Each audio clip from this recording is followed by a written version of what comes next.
And good evening, and welcome to a very exciting show, or another exciting show. And tonight we have uh, Patrick with us. Good evening, Patrick. Or Hey, good good evening. afternoon. Good afternoon, Good Patrick. I evening should. to you. And we should have Nathan, Yeah, but we have unfortunately, anxiety waiting we have for him. anxiety. That's right. That's the So theme. uh, to represent Nathan, we got his mug here. So good evening, Nathan.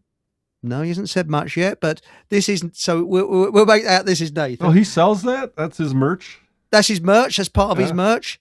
Yes. I won't say anything about the handle falling off, but it's his very good merch. That He is. just glue Yes. it back on, get Yeah. some soup again. Yeah.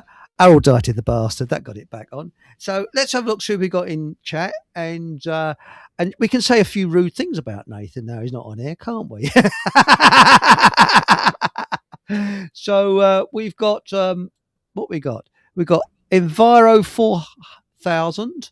Good evening, Enviro 4000. Good evening, all.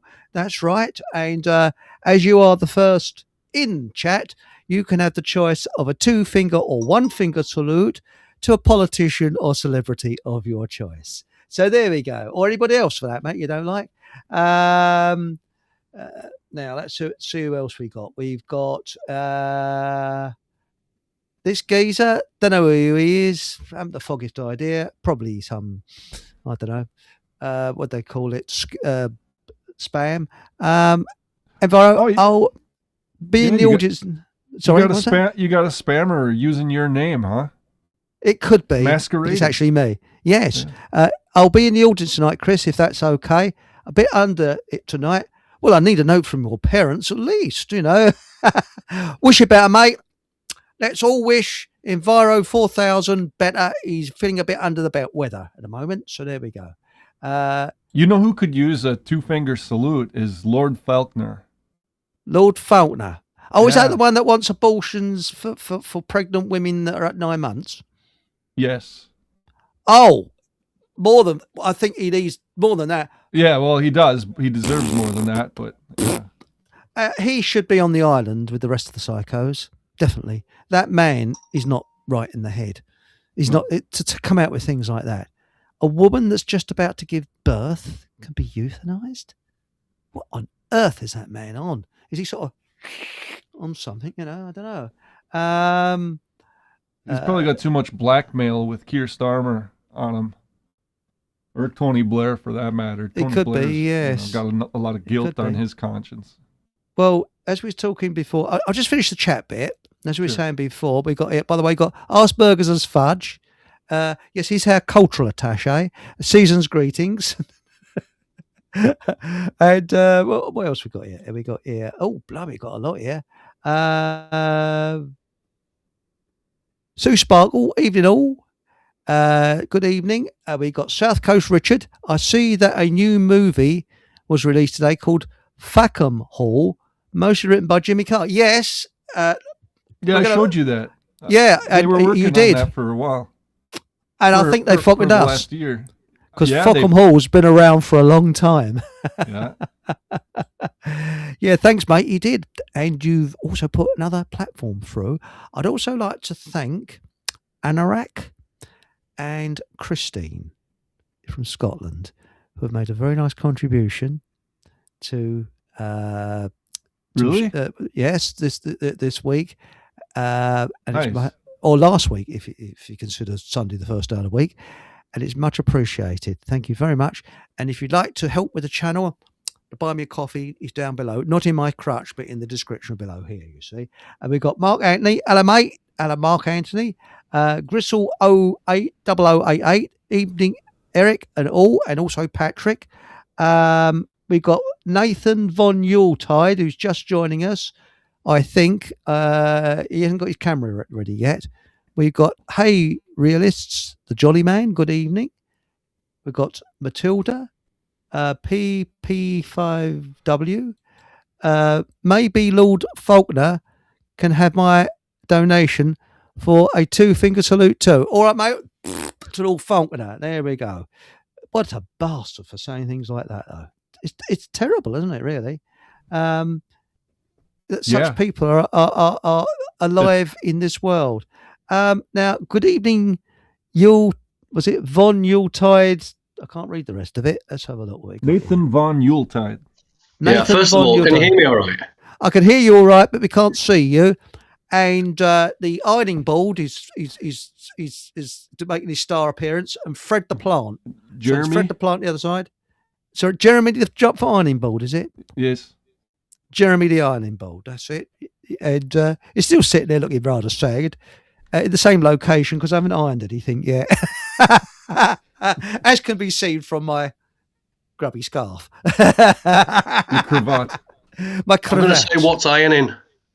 I don't know, but no, it's actually not a cravat. It's a shamag. Shamag, okay. A shamag, a lot of bleeding shamag, mate, which Survival Steve should know all about. Now, Nathan, is your camera working? It is, but I figured as you were on Rumble and it was Sunday that I'd get the day off. It's just that I'm sat here completely naked. I'm not entirely sure it's going to go down too well. That's a little too much information for the rest of Not a pretty sight, you know. No, but, I don't know. Maybe it is. Maybe it isn't. No, I'm joking. I'm definitely not sat here naked. I thought because it was Sunday that you didn't have the cameras active, so no, I can the stick cameras it on are if you active. give me 2 minutes. Yes, and are we still talking to you about you being naked, sticking it on? Well, I don't know. Anyway. I don't know. I mean, that would definitely get you kicked off YouTube, I reckon. I definitely would. Yes, but whilst you're doing that, just to add to that, the good news is for your listeners, it's too cold to be sat here naked. So yes, there is that. Yes, I knew a couple went on their honeymoon to the North Pole, and he got frozen stiff, and she broke it off. The relationship, I mean. Sorry. Yeah, sure. Yeah. I believe it.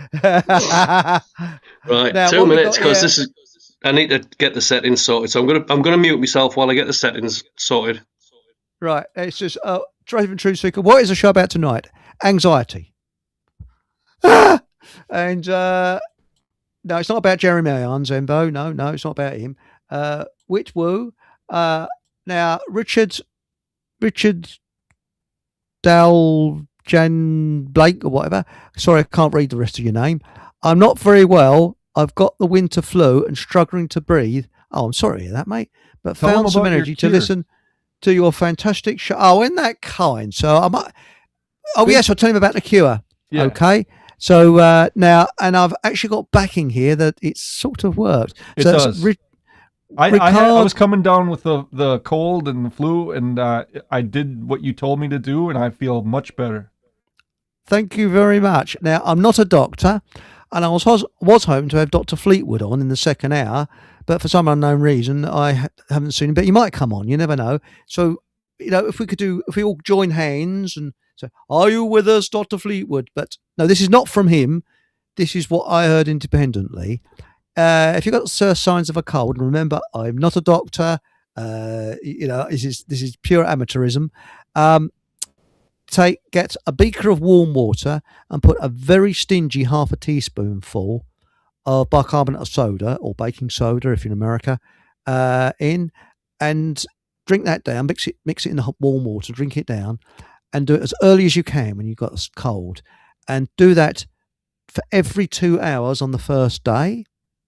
Then every 4 hours on the second day, and then once in the morning and once at night on the third day until the cold goes.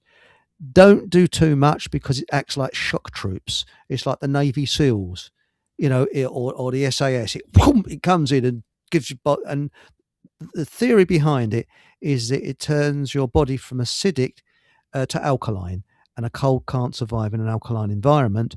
And Arm & Hammer came up with this after the 1918 FLU breakout, allegedly what happened in 1918, and the American government put out a tender, and Arm & Hammer won it, and all the medical papers and all the medical people at that time actually found that it worked, and then Big Pharma came along, and poof, that was the end of that. So there we go. So, and it worked for you, Patrick, and your family, didn't it? Yeah. I feel much better than I was on Friday. I actually missed work because of I was just feeling very bad, and I just wanted to make sure that everything was good. Yeah, because Thursday evening or during work, I'm like, I gotta lay down. I didn't feel good, and some of the other people at work had a cold and just a terrible voice and all this kind of stuff. So I was like, I'm not going to risk it. And then you told me about it, and I'm like, yeah, I'd try it. And I tried it, and it worked quite good. I'm really pleased. I use Alka-Seltzer, which is similar, but the way you described it, 2 hours every day, the first day, 2 hours, and then 4 hours the next day, and then once in the morning, once at night, that seems to have done a good job. But the side effect is flatulence, and I think you probably go to the loo more than Niagara Falls. That's the thing, but it flushes it out of you, so it's a good thing. So it's coming out of you in a gas, and it's coming out of you in liquid form as well. By the way, I'm ignoring Nathan because it's National Ignorance Day, and I'm doing it for charity. So hope you don't mind. So we're doing our thing for National. I mean, I told my neighbour sod off this morning. Oh, I said it's okay, National Ignorance Day. Oh, okay, it's all right then. Anyway, National Rudeness Day though. If you tell them to sod off, I mean, that's every day for me though. Can I just add to the comment about colds and flus and stuff? Mm-hmm. Right. So certainly. I got really, really ill in 2021.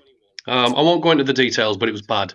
I think I've mentioned it before, actually. I mean, I even lost the ability to walk for 3 weeks. My legs were so painful, I couldn't use them at all. Poor sod. I needed a friend of mine to literally force me back into walking. It was that bad. Anyway, that bloody aside, hell.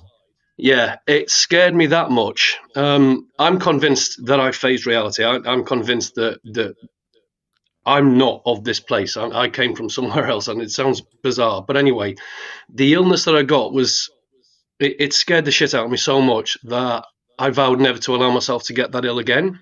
So what I decided to do was to start doing a lot of exercise, so weights primarily. And what I found out is that as bad as you feel when you've got a cold or a flu, if you really hammer away at the weights, I mean, really go hell for leather, and you don't feel like it at the time. It's just the last thing you want to do is pick a bunch of weights up or pull a lat machine down or anything like that. It's just. But anyway, I figured do that, followed by a cold shower, followed by a salt bath, i.e. like a magnesium bath. And I've not, in the last 3 years, I'm going to touch some wood when I say this, I've not had a cold that's lasted more than 2 days in the last 3 years because of that technique. And I've just had one in the last couple of days, and that's my technique for getting rid of it. And here I am, and it's all gone again. It's all cleared up. So, well, there is a theory. That's good. I mean, Dr. Myhill, I mean, her remedies were very, very good. She hasn't had a cold for ages. And there is a theory that the reason we get these things in the winter is because we are outdoor animals. And light, now again, I'm not a doctor, Dr. Fleetwood, if he comes on in the second hour. So, are you there? He might be able to back this up or say that I'm telling a load of crap. I don't know. But the fact is that what I've seen is light apparently infrared light goes right into us and prevents us from getting these nasty things. And it's this lack of light which is causing problems. And years ago, when people went to hospital with TB, tuberculosis, they used to put them in beds outside. They used to keep them out. And there was this theory that the fresh air and outside would get them well. And it did. It improved the health of a lot of people. Sunshine. So, and hospitals were like that in the Edwardian times. They'd wheel people outside all the time. They wouldn't keep them indoors. So, out you go. Bleeding freezing, get out you go. Yes, we got him well, but he died of hypothermia. But he was very well. But you know how we get people, especially New Agers and Christians, saying about sun worship being bad. It's like, okay, try living without the sun and see where that gets you. I agree with you. And they reckon that the reason people get melanoma. Now, again, I'm not an expert. I'm not a doctor. Okay, it's only secondhand information. Do your own research, please. Don't take this as gospel truth. But they reckon that melanoma appears in areas that are not subject to the sun, or not in the sun, and they reckon that the rise in this has happened when people have put sun cream on and use these vegetable oils. Shit vegetable oils, and gone away from animal fats with frying and cooking, and it's doing something that is causing this epidemic because we are sun people. I mean, all right, if we went into the middle of the Gobi Desert, we'd be burnt to smithereens because of our white complexion. Yeah. Yes, that would happen. So you'd have to cover up a little bit, but we do need a certain amount of sun. And like, in Australia, still needs sun, even though we've got bleeding loads of it. And the reason we are of this colour is because we're in an area which has less sun. Yeah. So we need more light to come in. That's why people are much darker the closer they get to the equator. Yeah. So this is where I get attacked a lot by, I'm going to call them truthers for the sake of argument. Yeah. A lot of people tell me that, we have different races of humanity, and I completely disagree with that. We have one race, and we're all subjected to different climatic conditions, which over time has a different effect and, changes the physical makeup, the color of our skin, etc. So for all of those who say that we have, subspecies and all of that, I'm sorry, I just don't buy into it. We have one human race, and we've got different climatic conditions that affect each and every one of us. So the further away from you are from the equator, the paler your skin's going to be. You're going to adapt to that over time. So I think we adapt. How's that? Well, I think we adapt. We adapt. Yeah, of course we do. Yeah, we're very adaptive. I mean, look at dogs. We've bred dogs. I mean, bleeding Chihuahua, snappy little bastards, are very, very different. So for anybody who's got a Chihuahua, I'm not sorry because I don't like them little shods. Well, but I would never be cruel to them. No. Fact checking time. Right, you just referred to a Chihuahua as a dog. Is it a dog or is it a rat? No. It's a trebuchet missile, isn't it? You stick it in the trebuchet and launch it at a castle wall. Oh, yes. Yes. You look at you look at an Alsatian, the difference between an Alsatian and a Chihuahua, I don't know, Yorkshire Terrier. They're totally different, but they're both dogs. But I also think Yorkshire that Terrier's not a dog either. little bastards. I'm going to get shot in a minute. Well, do you remember that joke I cracked about China? And that woman in chat, she got really upset. That was on Telegram, wasn't it? Oh, God, I remember that, yeah. That was classic. And I'm going to say it again just to upset her. So I don't normally upset people. Remember, a dog is not just for Christmas. With care, there should be enough left over for sandwiches in the New Year. As a joke, you see, I wouldn't do it normally. Everybody who lives around me, the old doggies are perfectly safe, okay? When I was in China, the sun was in the sky in a different place, and it made you kind of squint your eyes. Maybe that really? had something. Yeah, maybe. Yeah. Maybe like you said, terrain. It also changes your look eventually.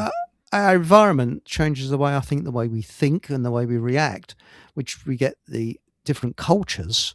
I mean, you could say we're in a European culture, but you look at Europe, people are very different the further east you go than where we are.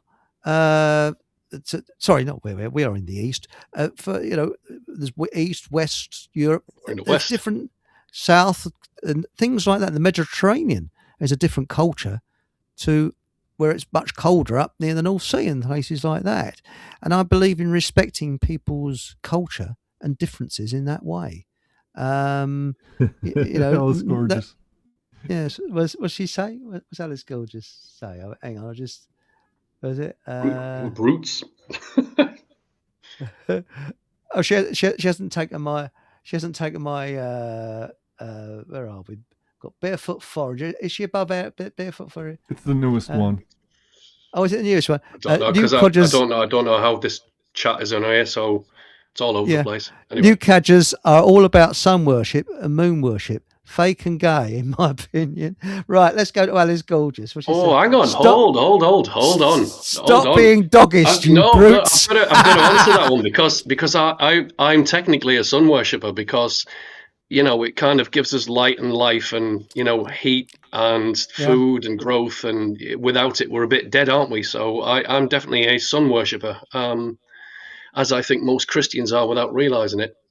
Yes. There's a whole load of stuff that I can go into on that, but I'll leave that for another talk.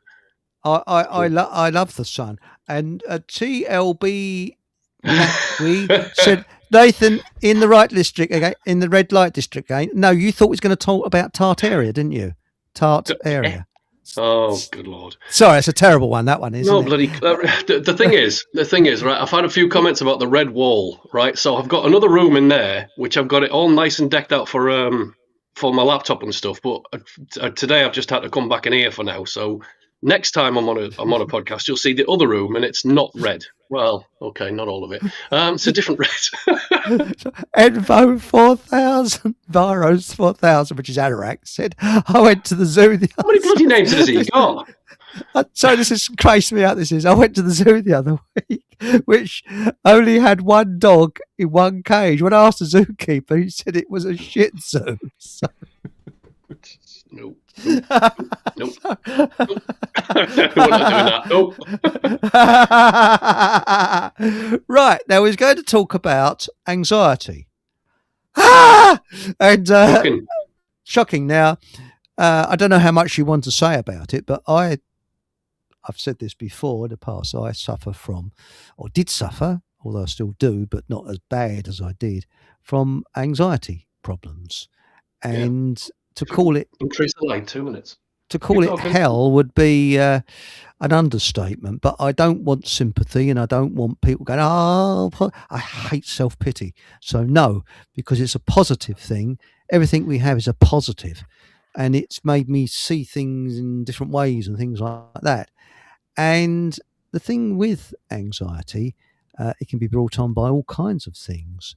But, when I was going through a very, very bad patch, I think my anxiety was off the bleeding scale. But it's something that's difficult to describe. But I would just call it hell. I think that's about the only way you could call it. Well, it is hell if you're suffering from it, which a lot of people don't suffer for it.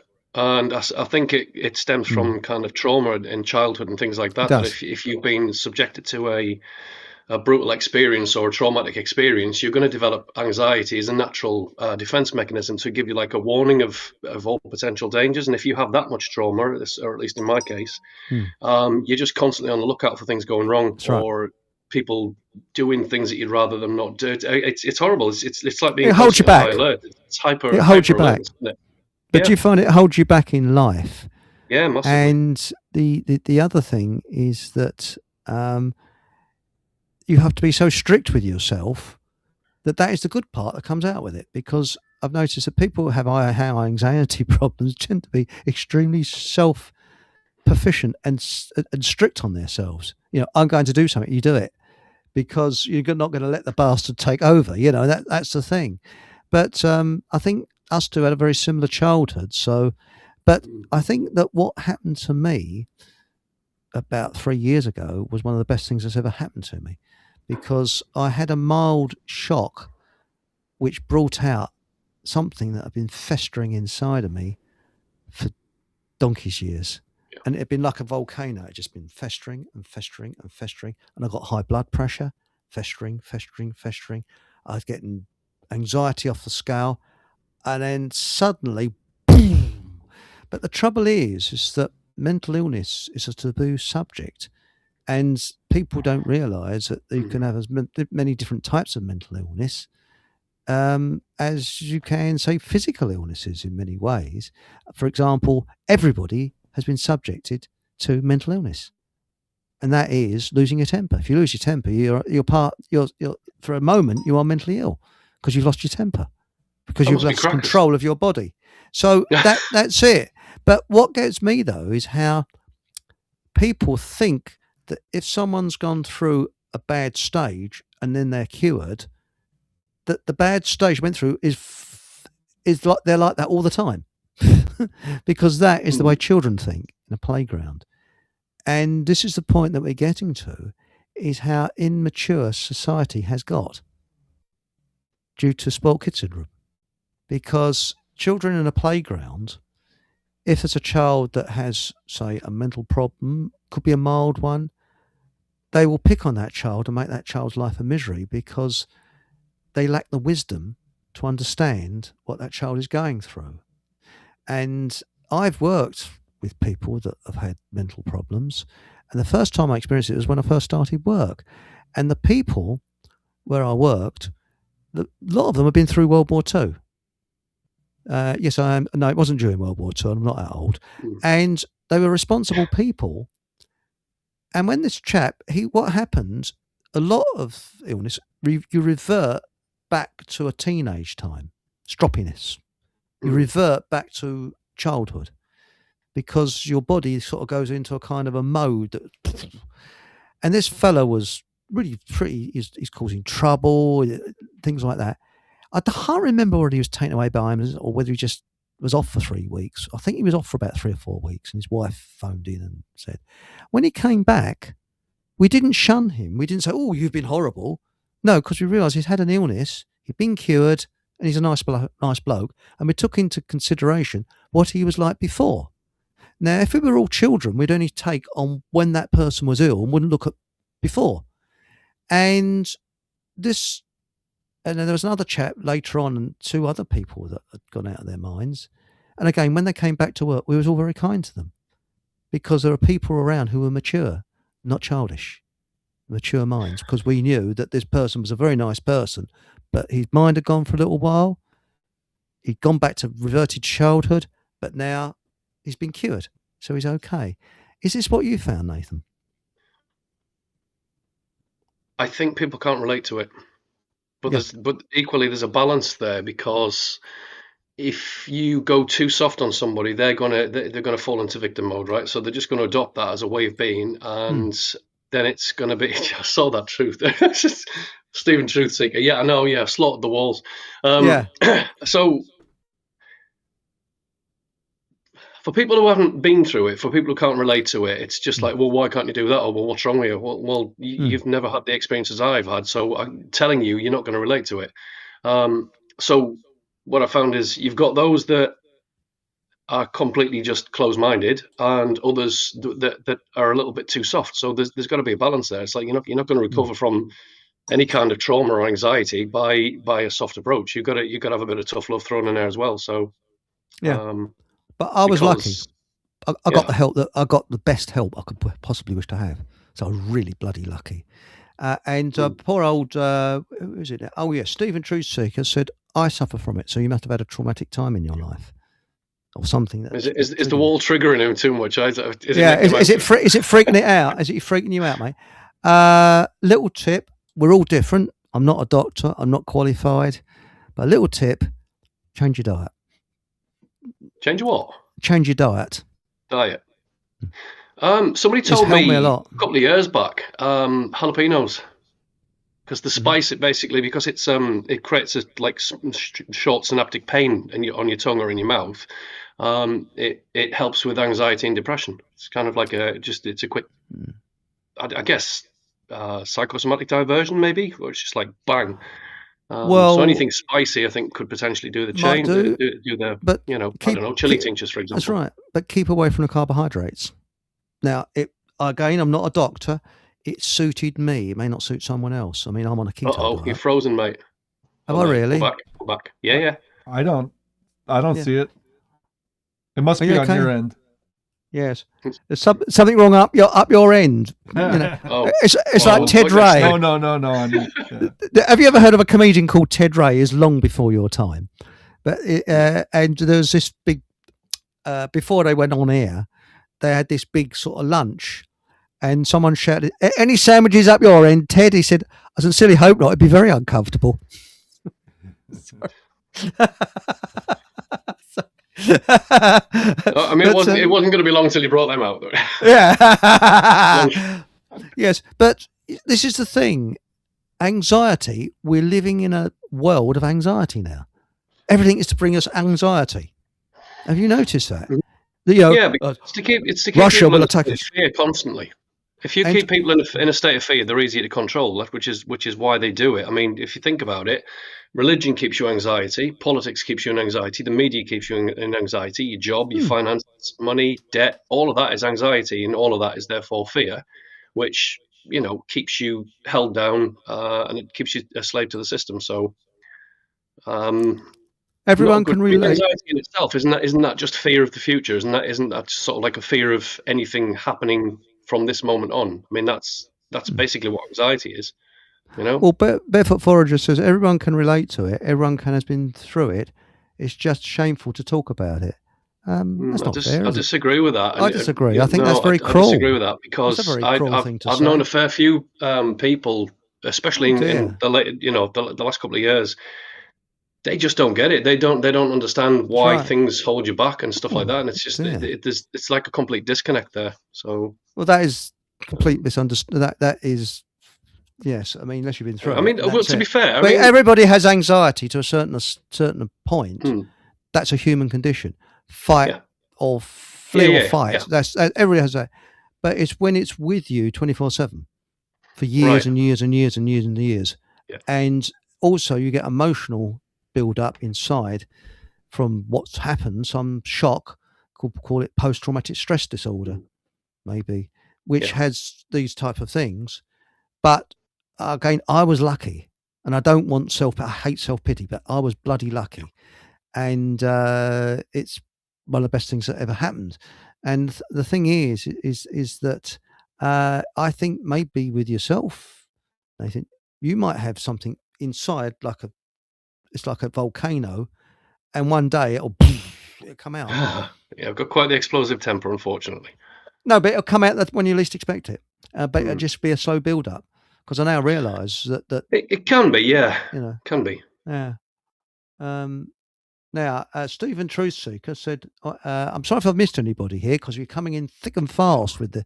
So if I've missed you, please don't take it personally or anything like that. Well, I did wake up one night in a demonic house with a static red light in the room. Oh bloody hell!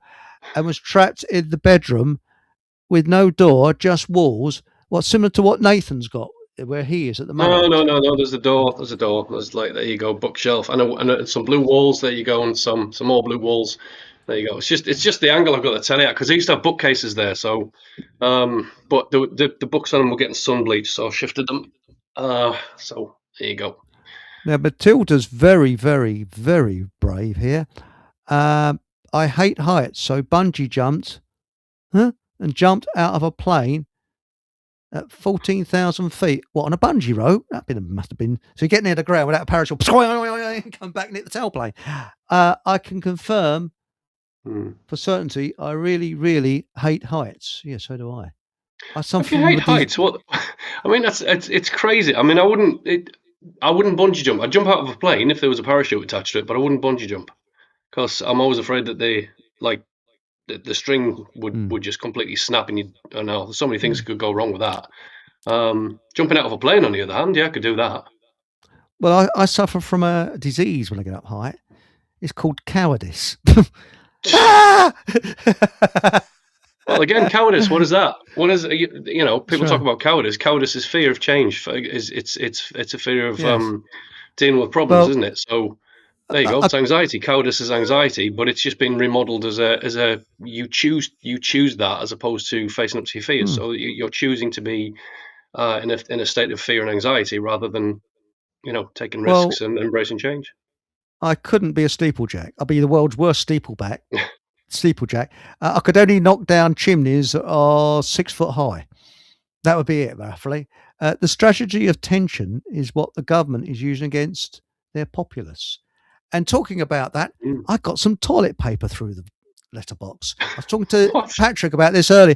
Patrick, there's something similar that's happening in America to happening in here. And this toilet paper, I'll just it's a political thing, you see, from these really nice people. Right. Oh, they're so nice. They're going to do so much for us. And it says here, stronger borders, stronger economy. Are we supposed to believe that?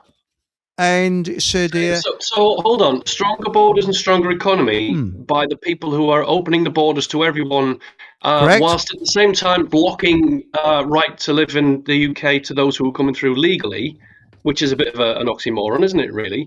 And strengthening the economy. What? By censoring us and taking away our rights and freedoms to do things. Good job. It's almost like they're doing the exact opposite of what they're trying to convince us of. Well, that's right, and some of the things they're going to do here. This lady, who's the head of the Conservative Party, I think she is, says we have a credible plan. Well, why didn't you do it when you're in power? Simple question. And they had long enough to do it, didn't they? And Boris there. Yeah. So here we are. They're going to do all this. Now, if you I believe think I've this, got some of that toilet paper too. I'm going to go look for mine, and I'll look at your toilet paper. and I mean, look at this shit. Now, tough choices, real discipline, clear plans. Sure, yeah. They've been saying that for year after year after year. As I've said many times, we need governments like an elephant needs a hang glider. Well, to be fair to them, they do have a clear plan, don't they? Yeah, it's called Agenda 2030. Yeah, I mean, it's a plan to enslave us into a digital matrix and take away all our rights and freedoms. I would say that was a pretty clear plan, actually. It's not a good plan, and for them to even try to convince people, I mean, how long they've been out of power? 2-3 years, and they're already trying to claim the moral high ground after what they did. Oh, that's right. Yeah, I don't think so. That's right. It's a bit like a Christine Keeler joke. It's a bit old. I got this from my uncles. Christine Keeler, she had an affair with a Conservative MP, you see, in the 1960s, and it was quite a big thing at the time because people, in those days, remember in the 1960s, they hadn't actually invented sex yet, so sex hadn't been invented in the 1960s. So it's very sex. My word, what's that word? That's what posh people say after the figure 5, isn't it? Sex. Yeah. Anyway, Christine Keeler went to the gynecologist with a splinter in a rather embarrassing place. The gynecologist had a look. He said, "That's not a splinter. That's half the bleeding cabinet." Sorry. Yeah. Okay. So now look what they're gonna scrap stamp duty. Oh, are they? Oh, really? Sorry, correct me. So when they raised stamp duty before they were out of power, I mean, does that not kind of go against their existing policy? This is moral relativism in overdrive, right? They're going to scrap the thing that they increased.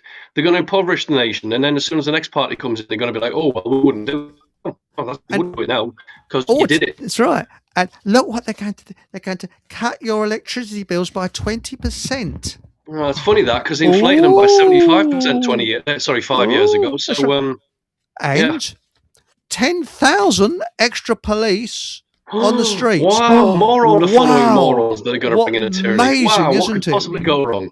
Excellent. So, and I've got an old election leaflet that my father kept, and I found because he used to keep the election leaflets for a laugh and see how they repeat themselves. And it said, this was in the early 80s, we need more bobbies on the beat. And we're going to get more bobbies on the beat, which is more police on the beat. And this is what they're saying today. It's the same. Now, I've carefully looked over this, and there's one word that's missing. Can you guess what that word is, boys and girls? Can you? I think you can guess what it is, Patrick. Because I told you it has something to do with interest rates. Yes, it's called usury. Oh, bloody hell, Eric! Are they going to abolish usury? So if they come knocking around the door, I'm going to ask them that. So when are you going to abolish usury? Problem solved. Thing is, I know you've got this thing about usury, but again, I'm going to say it again. They don't need usury. They can abolish it tomorrow. The control system's still going to be in place. It's still going to be holding power. It's still going to do what it does. You're still going to be a slave to the system. It doesn't need usury anymore. Do you know what it does need? Cryptocurrency, Chinese-style social crediting. Once that's in place, usury is irrelevant. But you've got to bear in mind these are the people. These are the people with the tools, with the technology, with the control, with the media. That's power. And that's what they're going to keep abusing. They're always going to have one step ahead of the rest of us. They can withdraw one of the old control systems and replace it with another one. It doesn't matter. What? Yeah, but then who is the usury scammers? They're the ones that are making the money. This is the thing. We'll still have usury. Well, yeah, but once you abolish it, it'll eventually take the shirt off of your back. Can I? Right. Okay. Are the usury scammers going to say, devil's advocate? "Oh, okay"? I want to play devil's advocate because I know you and I know usury's your thing. Is. I get that, and I'm not denying that it is a problem. Yes, it is problematic. I agree with you. It's a problem of society. I wouldn't ever dispute that. However, so the conversation I had with somebody the other day was, if somebody comes to you because they want, I don't know, say £2,000. And you've got the ability to lend them that. Just bear with me. I know I'm going to get crucified in the chat. Just listen to me before I go into it. Okay. I like to play devil's advocate because I like to think critically. I like to look at things from a balanced perspective. I like to look at things from alternative perspectives because if we don't do that, we've lost the battle. Right. You go to somebody, you want £2,000. You go to somebody who's got the ability to give you £2,000. Are you saying to me that you want them to give you that £2,000 for free? That you want them to take a risk on you without any kind of feedback, without any kind of price being added to it? So to me, I would say it would be fair to charge a fee for that. It would be fair to say, I will, as I'm now providing you a service, I'm giving you money, I'm trusting you with my service of money lending, if you want to call it that. And so in exchange for that, we're going to arrange a fixed fee. You're going to pay that to me.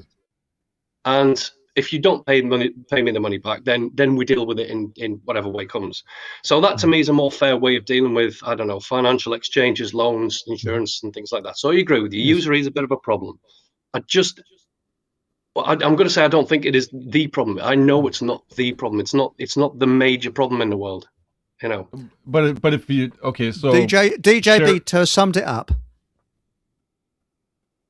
That would be a better way to, again, put a fixed fee on it. So absolutely. I absolutely agree with that. That's it. But with usury, you never, ever finish paying that off. And your children, their grandchildren, everybody will be paying and paying and paying because you pay for it over and over and over and over because the interest rate keeps on. And you can never pay that off. So you become a financial slave. There's no shared risk in a loan. That's right. It's all on the person that the money's loaned to that is expected to pay back the interest. Because if they don't pay back the loan, say you didn't borrow with interest, they're responsible for the money that they borrowed. But the money beyond that is the money that you're talking about, the usury. That's where that occurs. Right. Because in a business loan, yes. I mean, if you can charge interest, you would be like, I'm going to share the risk. You know, we could lose all of this money. And I'm out everything, but if we make money off of this, then I get my 20%, 50%, whatever it is. Yeah. That isn't usury, but the usury is when you go to some poor person, you have money to loan, and you say to them, "Well, I'm going to give you this, but you got to pay me back 40% on top of the money that I give you to loan." Do you know they changed the definition of usury? So the original definition of usury is interest charge on loans, right? And they've changed that in recent years to high interest charged on loans. So they've actually changed the definition of usury. And again, I'm not. Even 1% is usury, though. I agree. I absolutely agree. But what I'm saying is they've changed the definition, so that would tell you that perhaps I think they know it's a bit wrong, it's a bit naughty, and they're taking advantage of people. I mean, that's the whole thing, isn't it? Well, look at housing. Look at a mortgage. You pay for your house several times over. Now, what they implemented in a country, which I won't go into, in the 1930s. Talk about anxiety. Yeah, just a bit. Now, that is high anxiety. Now, what they did is they realised that the population had been decimated by the World War One, and the population was going down and down and down and down and down because women weren't having enough children. So what they did is if a married couple got married and they had one child, they got a loan off the government bank for their house. And a quarter would be knocked off that loan. If they had 2 children, half would be knocked off that loan. If they had 4 children, they had to get the house for free. That's where government's working for the people, isn't it, really? But why? This is interesting. I mean, why should somebody get a house for free because they've got more children? Because it helps the population. Because what will happen? They'll spend more. That's right. Yeah, and they spend more money, which will then help with the unemployment. I'm going to stay quiet on this because it's going to go off topic. So I'll stay quiet on this one for now. But again, I don't believe in government. You see, the thing is, because to me, government is pre-Stone Age. It's proven it doesn't work. It really doesn't, because it works for psychopaths, but it doesn't work for humans. And humans are quite capable of being self-responsible. It's just we've had that capacity psychologically removed from us by a bunch of psychos in power. So we need to get that back. Can I be devil's advocate again? Certainly. Again, not necessarily that because I disagree with you. I just want to look at things from an alternative perspective. We're saying that ordinarily government wasn't required, but I think it was. I think as society developed, I think that was kind of a natural progression because people couldn't be trusted, because they couldn't be, they didn't have a moral education. They didn't have, they didn't have critical thought. They weren't open-minded. They didn't have good education. So there's a part of society that just naturally formed into government anyway. However, I want to make the caveat here that I agree with you. Government isn't necessary. It isn't the answer. I mean, it's a slave system. It's a system of control. It's mind control. It's telling us what we can do, how we can behave, what we can think, what we can spend our money and what we should believe, and all of this stuff. So again, I think the construct that initially was a natural progression as society progressed, I just think it's an outdated concept. I think if humanity wasn't held back by mind control, spirit control, physical, all of these things that hold us back, if we did have a moral society that was genuinely free thinking, critical thinking, open-minded, then government needs to go bye-byes. The problem with that is, if we were to say overnight we're going to remove government, the obvious issue that you're going to have there is chaos will ensue. I mean, it would just be absolute chaos. I mean, it would. It'd have to be a gradual process. Some other dickhead will step into the rain and they'll just say, right, so there's an abyss there. I'm going to fill it. I'm going to take that power for myself, and I'm going to bring my cronies on board. And you're going to have exactly the same problem. So what needs to happen is a gradual changing consciousness. Right. Well, yeah, but it has to be a changing consciousness. And I say gradual. We're running out of time pretty rapidly at this point. Just to state the obvious. It does require a change in consciousness. There's no other way for this. People I agree with you. Their heads around this. It needs a change, but you see, the thing is, you look at societies. Oh, by the way, Enviro, Anorak's come out of a classic here. Mm-hmm. The classic Naked Gun line that married one child didn't work, so he married a grown-up instead. I think that's right. Okay. Now the thing is, yes. Now, as a joke, boys and girls, just thought I'd rub that one in because I was going to say cover your ass with that one. Yeah, cover my ass with that one. But I was going to say, you look at societies that did not have government. Now, Patrick was talking about the Amish, and that I thought, hang on a minute. No, right, Patrick. Now I know very little about the Amish. I'm not saying we should all live like them, but it's run by the elders. The elders sort of crack the whip, sort of thing. Yeah, the bishops and whatnot. The hierarchy, like the church. Yeah, but it's the older people. And I had a girlfriend who was an anthropologist. No, she always walked like that. And what she was saying is that tribes that had chiefs and were like a pyramid sort of structure were violent.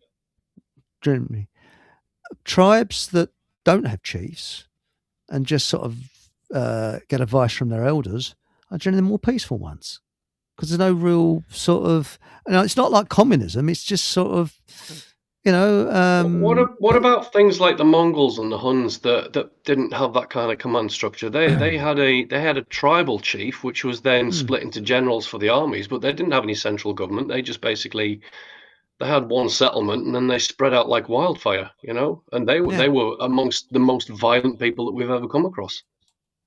Very good point. But then when you look at the Mongols, yeah. By the way, Amish don't use electricity. No, they live in, was it 14th century or something? Well, they cheat.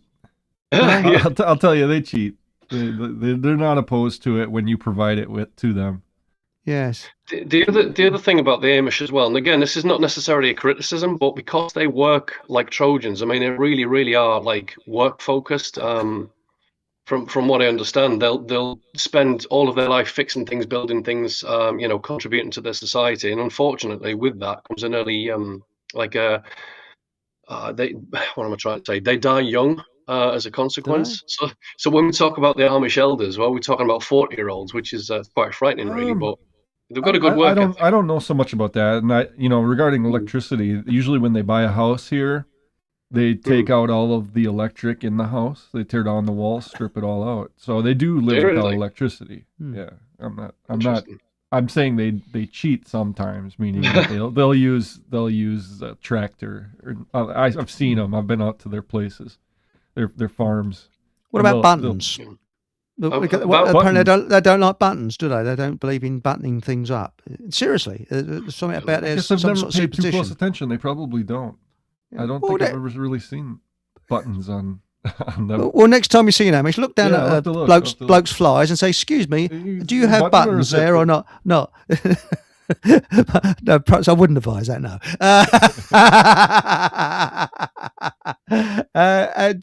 No, but when you look at the Boers, now the Boers was a Boer War.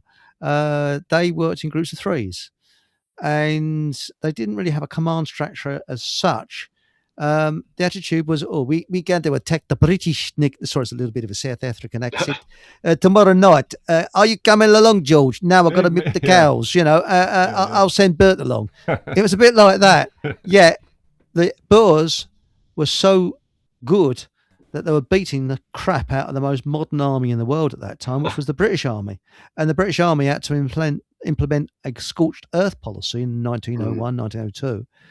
And set up concentration camps to put the Boer families in, so as to starve the Boers out and get their surrender. That's the only way they could beat them. It's like Afghanistan. There's a bunch of goat herders, and they beat the most modern army in the world. And they send them packing. Yeah. So well, just bringing it back around to the theme of the show, then, what have they done in order to subvert the local tribes from organising and beating back the invading tribes or the more modern armies and things like that? What have they done? They've implemented fear and anxiety. They've put them into if you scorch the earth, then where they're getting the food from. So then you've instantly got that submission because we're back to usury. Stuff, We're back to usury then, though. That what they end up doing is they go into these countries and they give them loans to modernize their workforce. Let's say build tractors, build water pumps, whatever it is. And then they have to pay back those loans on interest. And they're so busy selling their goods and their wares that they don't have time to feed themselves. So they end up importing a lot of this stuff from, say, like America. Our farmers. Yeah, again, I'm not going to disagree with that, Patrick. I mean, I mean, it's one way to control a nation is to impoverish it. To convince it that it's backwards, if you like. I mean, look what they did to Africa. I mean, you've got an entire continent there that's probably, I don't know, food rich, mineral rich. There's so much there that they could take advantage of. But then you've got the Western powers. You've got Portugal, the Dutch coming in. You've got the French coming in. You had the Spaniards. I don't think the Spaniards did much with Africa, actually. And the British Empire. And between the pair of them, they carved it up, ruined it, and impoverished it. And then had the cheek to go backwards. I'd say most people in my life that I deal with day to day, their biggest anxiety is paying bills. Yeah, and I can relate to that one, I'll tell you. Well, that's why the whole usury thing is such a big deal, because have you ever heard that capitalism is nothing more than state-sponsored usury or state-enforced usury? They use the police to enforce these usurious contracts, so that you have to pay back that interest, which was ill-gotten gains, because it's surplus wealth. It's not something that you borrowed money and then you then just paid back what you borrowed, and maybe like inflation and whatnot, you add that to it and the work that it takes to get the money to you. Besides that, everything else is surplus value, and you're paying that back in a percentage. And then if you don't pay it back, it's like these student loans, they penalize these students, and they end up having to pay even more than what the principal on the loan was, and then they cut it close, and then you can't pay your bills anymore suddenly, and you have to move out and find another place to live.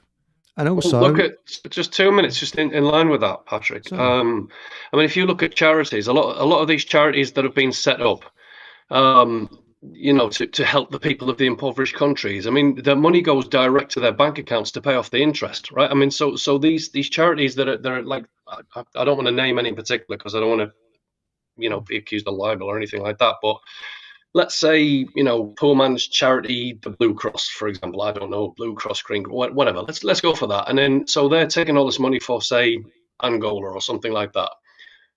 They get, a portion of what they get to over to the Angolan government, and then so they put it straight to the banks. But it doesn't pay off the money that they owe the Western powers or whoever's, loaned them it.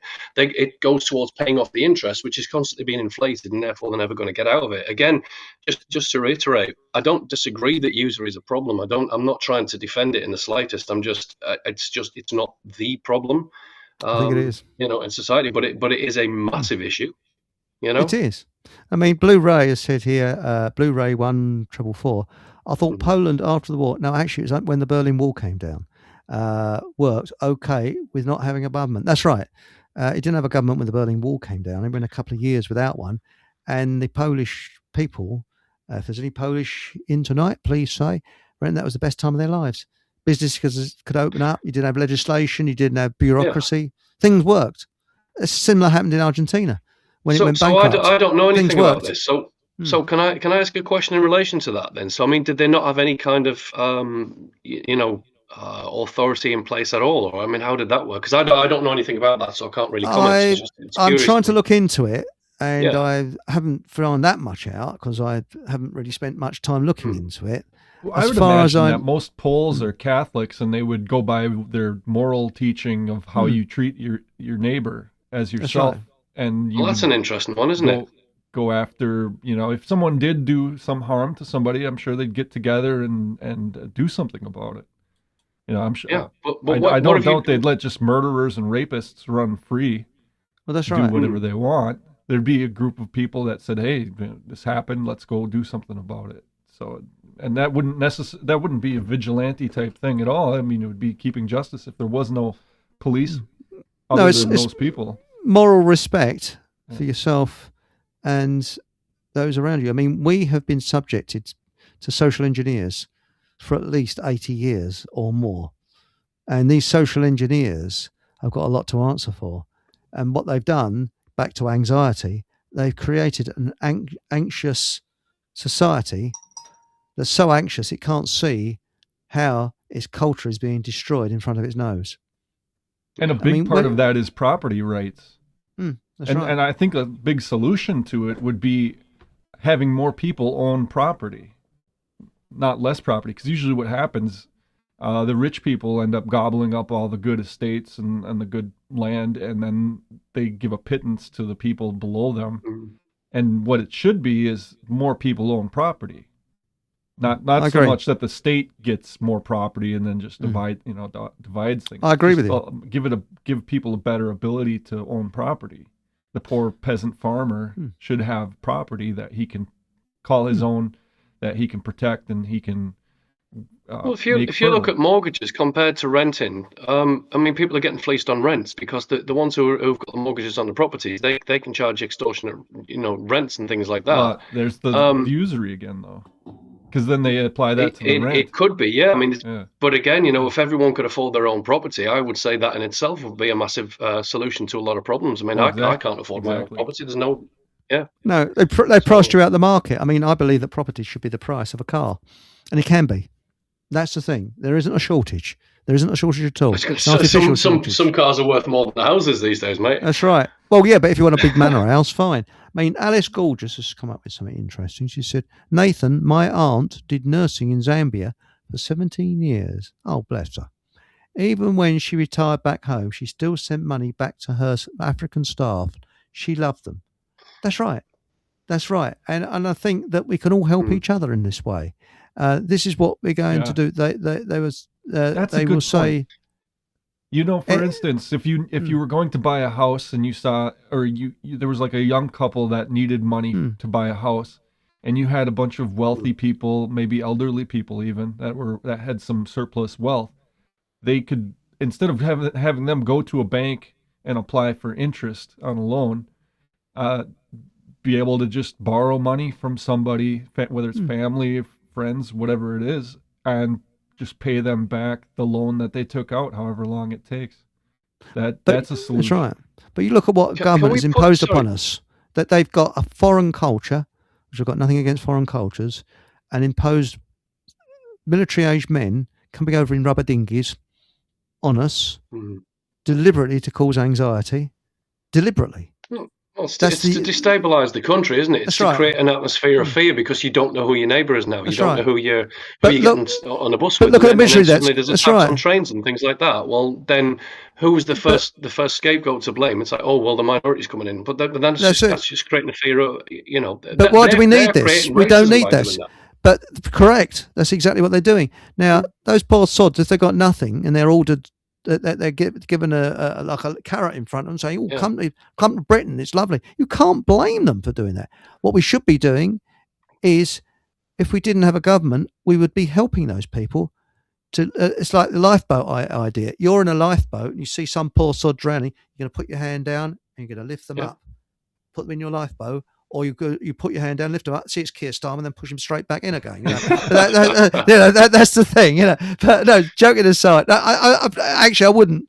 That sounds a bit weird. If I saw him, I'd try and save him. Yeah, I know. Because you've got a conscience. That's the difference. Conscience. Yeah, that's the thing. But the fact of the matter is that you look at what government has done to destroy our lives. We should be living in land of whoopee, and if we were living in a land of whoopee, we'd be able to help the less off.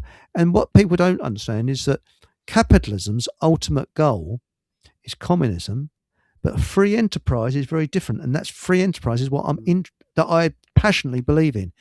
Henry Ford passionately believed in free enterprise and not capitalism. And look how his model of T Fords, how more like the people's car, people could have a Model T Ford, all right, could have any colour they want as long as it's black, but he got it a price that people could afford. But he didn't take over firms, and they asked him why he didn't take over Lockheed, for example. And he said, Lockheed are very good at making brakes. We're very good at making motor cars. If I take them over, they're going to be very bad at making brakes because we're better at making motor cars and they're better at making brakes. Yeah, but that doesn't count now. People just want to monopolise everything and put it under one banner, precisely, which all contributes to. He was free enterprise. You help the underdog up. And with free enterprise, it helps the family firms. And the big boys don't have a say. It's the smaller people that have a say. Because to me, capitalism is communism. People say, "Oh, that's rubbish." No, it isn't. I know people who would vehemently argue over this. I mean, I've had quite heated arguments with people defending capitalism, even in this, again using the truth movement as an example. I've had people even in there saying it's the only way forward. Capitalism is basically freedom to buy and sell, but it's not. It's a constant rat race. It's a competition to constantly outdo everyone else financially, which the only thing that you can really take from that is the prices are going to keep inflating, and people are going to keep stabbing each other in the back to get one over. It's a rat race, literally. And Correct. So I'll never defend capitalism. I think it's a horrible system. It is part of the control. And if you look at, let's say, China, look at Red China, right? Communist country, it's got social credit in, and yet it's got one of the. In fact, I don't know whether it is now the biggest economy in the world, right? So it's still capitalistic. It's still got capitalism, even though we're told that communism disagrees with capitalism. But and yet China is really taking advantage of that. I mean, look at all the digital markets that are coming in, like Temu and Shein and things like that. They're coming in like a bloody bullet train. They're just bulldozing everything because they're so cheap. They can afford to produce. They mass produce everything. It doesn't even need to be quality checked anymore. You know, not that Britain's got a good quality checking standard, but you know, and again, what does that do? It's all feeding into the system of fear, anxiety, impoverishment, lack. Instead, we should be looking at things like abundance. We should be looking at fairness. We should be, property rights. Yeah, absolutely. We should. It's like Patrick said earlier. Everyone should have the right to have their own property. Everyone should have the right to own their own vehicle. Maybe 2 or 3 is taking the mick a bit, but at least give everyone fair chance to own their own things. You know, the thing is, that's right. Sorry, mate. It's just there's a comment earlier that you put on the screen by Stephen Truthseeker. Can we go back to that? Right. Is it before Alex? It was just before that. Yeah, just before that. I think. Yeah, right before that. That's it. This is what they are going to do. They will say end all debt is if you accept the digital ID. Yep. Yeah. I think, right. I mean, sorry. I noticed that, and it raised a few pointers. I mean, it's a good comment. I don't think that's the initial idea. I don't think that's the driving force behind it. But again, it's going to be a drip mechanism, isn't it? That's going to be, first digital ID, then digital currency, then the abolishment of cash, then a lot of law changes so that you're going to be censored.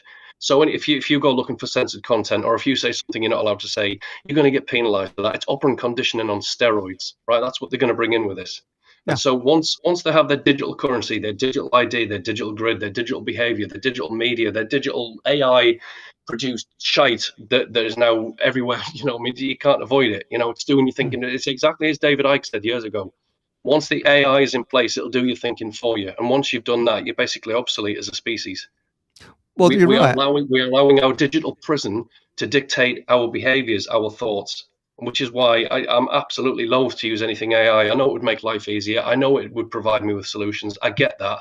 I understand why people use it, but I also understand the bigger agenda behind it and what it's leading to. And so, okay, maybe are we Luddites? Maybe, potentially. Yeah, okay, fine. It just doesn't feel natural to me. None of this feels natural. I agree with you. And by the way, DJB2, I agree there. Yeah, most charities are tax avoidance. Oh God, bloody hell! Sorry, just can we look at that comment certainly. There, right? So the amount of conversations, when they set up in supermarkets and they try and flag it down as you're going out, or on a street corner. Hello, sir.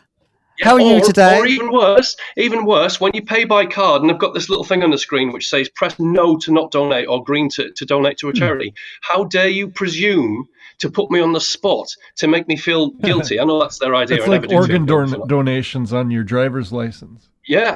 How dare they presume to do that, though? And then they make you feel bad. Well, again, they don't make me feel bad, but they do. It's a guilt complex, isn't it? It's like, oh, well, you're refusing to give to charity. No, it's not about that. I spent 10 years giving a hell of a lot of money to charity, multiple charities, and then I realised it was a bloody scam. The whole lot, every single one of these big charities is a scam. In my personal opinion, from what I've seen, from what I've investigated, again, I've got to be careful with my words so that I'm not causing, libel and stuff like that. But I would definitely agree with what DJB2's put there. Without a doubt. Absolutely. Yeah. I agree with you. And what annoys me with these bloody charities is the ones that come up to you. Hello, sir. How are you today? These, what they call chuggers. They're students that want a bit of pen money.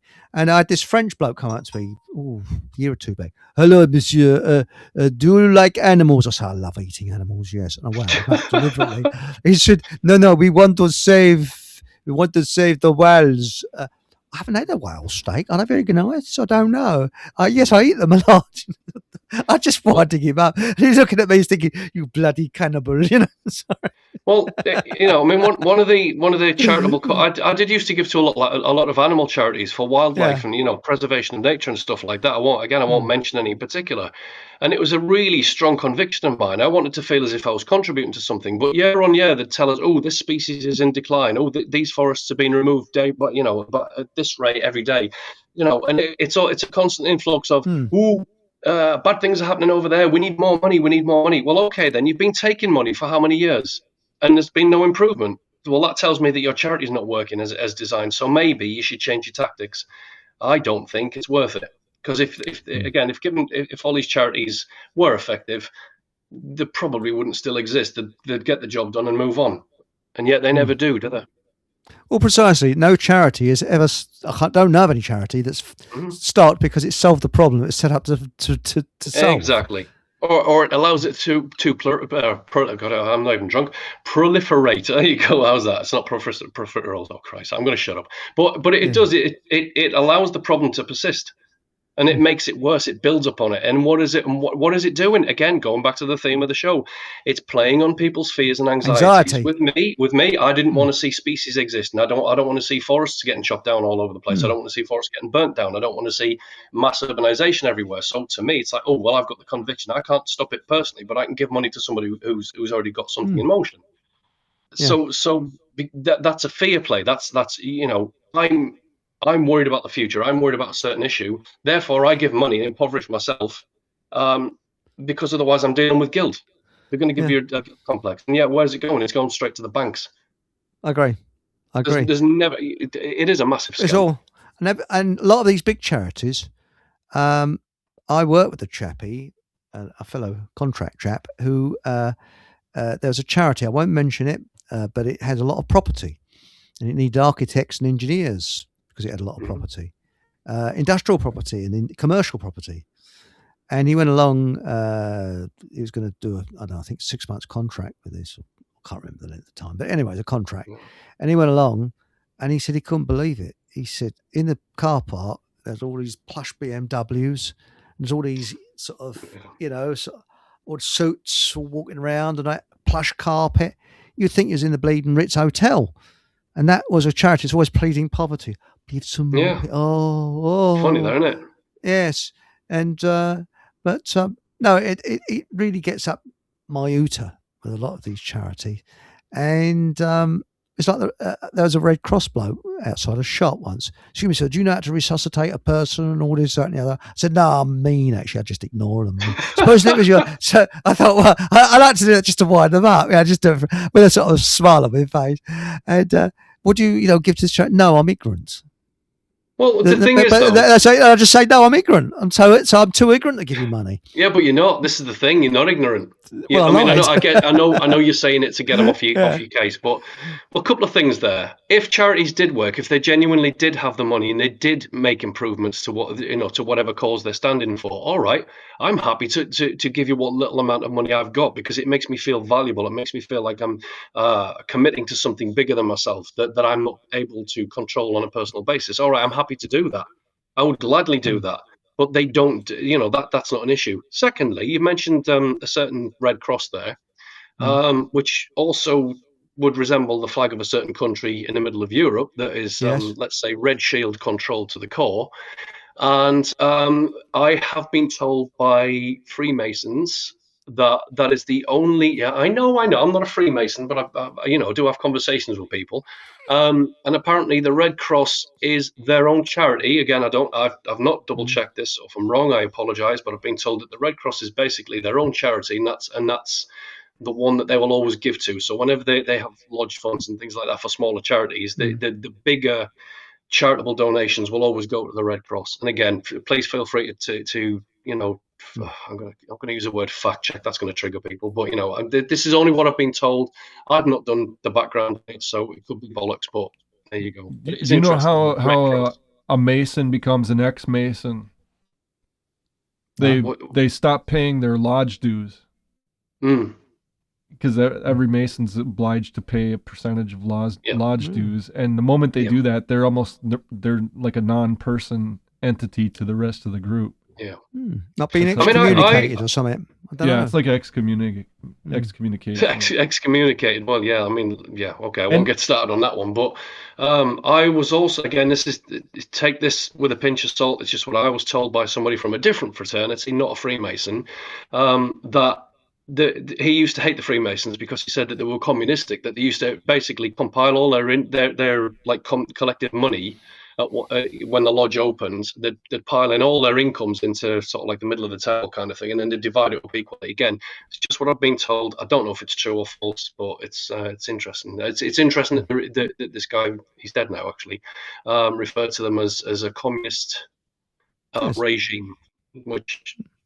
We're living in the world and that's right. But I mean, we're living under communism because what I fear. I mean, people, as I say, when I say to people, I don't believe in capitalism, they initially think, "Oh, he's a communist." No, I hate communism. I loathe what communism. That's called? What's that? It's called splitting. Yes. It's a version of splitting. It's either when people say like black or white. Yeah. You can only see one side or the other. Well, hence, look at the Masonic floor, right? It's black and white. Base consciousness, so you can only see in black or white. That's basically what that represents. You're standing on it. You're standing on that kind of thinking. But it's like, well, if you're not that, then you must be the extreme opposite then. It's bonkers. That's not how reality works, is it? I believe in total freedom. Yeah. And real freedom, but whilst having in mind common law, natural law, and that is do not cause injury, loss or harm. That's it. Yeah, there is a difference. I mean, common law does lean into natural law, whereas again, you just mentioned, cause no loss or harm. Okay, that is natural law, but common law is what Patrick was mentioning earlier about property rights and things like that. I mean, it's the right to own your own property, the right to defend your own property, and the right to defend your own sovereignty, which then does end into natural law, which is moral law. There's different versions of that. You've got universal natural law, which is your 7 Hermetic principles and things like that. But we'll stay on target for that one. A certain something I can't mention on YouTube research has had 100 years at it, still no cure. Well, there is actually monopolising can'ts. Hence the certain act in 1939. Right. Yes, we're not allowed to say it's cured. Well, they're not. So it's written into their policies that I mean, you can go and find this out yourself. It's written into their policies that they're not allowed to provide you with a cure. That's right. You can look for treatments, so-called, medicines, things like that. They're not allowed to provide a cure, and yet we know there are some out there. In fact, that's there is one in chat. A few, but again, well, let's put it this way. I'm not going to espouse because it's medical. I won't. And I'm not claiming anything. So. That's right. I don't know where. I hope Mr. I will. I'll claim it. It does look like it's whiskey time. Actually, I do need to wet my throat because my throat's going dry because I'm talking that much. Well, I'll tell you what. Give me 2 minutes and I shall return. Okay, righto. Cheers. But no, the thing is that he's gone. He's got and welcome, Fred the plant is behind us, and of course the ironing board is still there. Jeremy. Jeremy it's a good name for Jeremy the ironing board. Any reason for Jeremy for the ironing board or Jeremy Irons? Oh, Jeremy! I got it. Yes. Jeremy Irons. I think Jeremy Irons was in the Bounty film because you can see it on YouTube now. Anthony Hopkins, it's a good film. Now where are we? Other cultures have morals and look after their own, like your aunt. Our family screwed us over, losing us our jobs. They done me a favour by not talking to me, especially. Yes, I don't see anything of my family either, so what's left of it. And now the Jollymans had founded Freemasonry bloodlines after the last reset, 1730s. Didn't realise that, Now, Stephen Truthseeker says common law is man-made. Natural law comes from the universal maker. Thank you, mate, for clearing that up. That's great. Supernatural law. Yes. Supernatural being so natural, it's super. That's right. Now, Stephen Truthseeker said Nathan's gone for a whiskey. May not. Nathan, open the window when you come out, mate, because, other people have got to use going there afterwards. So I just thought I'd mention that, just to be... What was that we were saying before I came on air? We was talking about political parties because in where you are, you've had an outbreak of smarmy politicians, hairy-ass politicians, haven't you, Nathan? Not Nathan, Patrick. Yeah. I was telling you that we get the toilet paper in the mail, and it's seasonal toilet paper. It seems like they all come in droves, and it's always the same. Yeah. And I went looking for mine. I threw them right in the trash, so we don't have them anymore. It goes straight out to the bin. Yeah, well, it's good. It's good quality always, cat litter. Yeah, exactly. It's always one politician. It's always either it's the politician talking about how great they are and their ego, they stroke their ego, or That's else right. It's about describing how much better they are than their opponent and what all the parts about their opponent. And what is it about the lapel? They always grasp the lapel going, well, and look upwards. Well, I think we can, speaking with authority. Have you noticed that? And they always have a lapel pin. Oh, that's it. What's up with that? And also, to show their patriotism and put the flag there. Why is it? Now, you would know this. When they play the national anthem, why do they check their pacemaker? Is my heart still going? Yes, I think it's still going. Yeah, that was a thing. They had some football player take a knee instead of doing that, and that caused a big controversy. Yes. Bruce Willis actually says bumped Jeremy Irons. I'll see it now. Off in a Die Hard movie. Oh my God. Did he really? Yes. But he's in a bit of a bad way now, isn't he, Bruce Willis? Bruce Willis, yeah. I think he's got dementia. Yeah, that's sad, isn't it? Because I remember when he first started, what was that he was in now? With that woman, apparently they didn't like each other. He played opposite a woman, and I don't think they got on. Hillary Clinton. Hey, Paul. My God, it's Paul. That was like Hillary Clinton. Hi there, it's Hillary Clinton. Was it really? No, we're talking about Bruce Willis. He played opposite Hillary Clinton, didn't he? No. Did he really? No. He didn't like her. Was it no? Something like Dateline or something? He played some bloody program. I can't remember what it was. Private Investigators or something. Moonlighting. That's it. Stephen Truthseeker's got it. Moonlighting. Yeah. That now let's have a guess. Has Nathan, has he gone for a whiskey or hang on? Yes. Or is that a sample? No, that does look like a sample. No, it's in a whiskey glass, but you've got to do your samples in a sample glass. Not that bad, Eric. Come on now. I am. Oh, actually, my bladder is terrible. Actually, it's not bad. No, but no, I've gone for a top up. So there we go. Cyril, and I've just got Adam's Ale. It's a wonderful cup. That you should probably show the audience your cup, mate. It's a wonderful cup. Oh, look at that! That's me on the cup there. You don't mean an athletic cup? Hello, Paul. No. Hello, Paul. Hello, Nathan. How are you? And we got Pissed Nathan, and we got his book as well. He's pissed. I might be pissed. Hang on, hold on. This is really weird. Thank you for advertising the book. Right, so I'm drinking Ardmore. Probably shouldn't say that because it classes advertising. Right. Oh, dear. It's not getting me pissed. It's the first whiskey that hasn't. I mean, it's not getting me. It's great. I've drunk loads of the stuff. But really, it's like pure. I love it. It's great. Yes. Maybe you won't think that, Nathan, when you come to listen back to the recording. Yes. What you mean when I'm slurring a bit? Anyway, not quite. Anyway, it was your idea to bring a pub to the internet, wasn't it? So I'm just basically, raise the glass. Oh, I know where you've been. You've been in the Fockham pub, which is called the Queen's Legs. It's open at the moment. Oh, yeah, just no bloody comment. Yes. No comment. You've got to be a bit careful because the entrance is a bit slippy, but it's all right. It's good pub, Well, there's nothing rude there, have I? Now, Jollyman says, R.I.P. Sybil. Has she snuffed it? Sybil Shepherd? The Sybil? Is it the Sybil? Oh, the other Sybil has, isn't it? The one in 40 Towers. She's croaked it. Oh, that's Sybil Shepherd, though, the way it's spelt. Has she passed? I don't think so. Really? I don't know. I didn't think so. No idea. Yes. And how is young Paul? By the way, have you had any toilet paper through your letterbox at all, Paul? Because I got some. Oh, I'm missing out, aren't I? No, although I normally do that myself just for fun to disturb the postman. He's talking. Jolly Man's talking about Sybil Burnett, who was in Moonlighting. Was she? Oh. Or no, Sybil Shepherd was in. Oh, okay. I thought she was in it. Yeah, it was Sybil Shepherd. Yeah, that's right. I've heard the name. I genuinely have no bloody idea who Sybil Shepherd is. Maybe I should.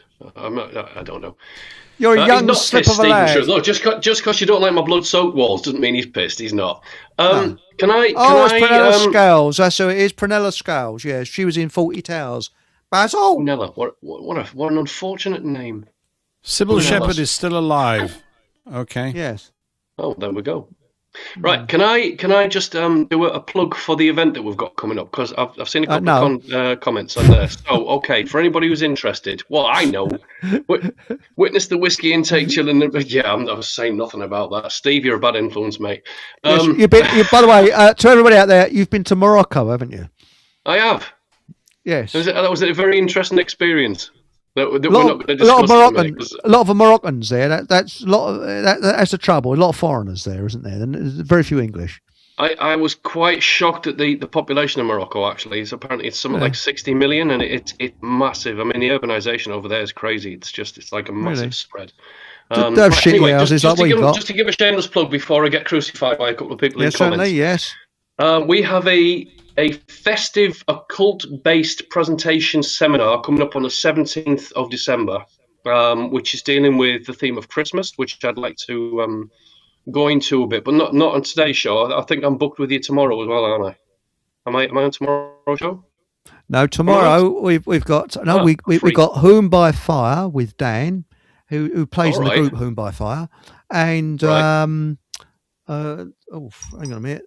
That's all right, because I've got work to do on the presentation, so that works well for me. But so anybody who is interested in the esoteric occult nature of Christmas, where Christmas came from, what it's based on, we've got Steve James, who's doing a fantastic Christmas presentation. Myself, I'm covering Christmas, but also that leads into something bigger. That leads into Trevor John. Something else entirely.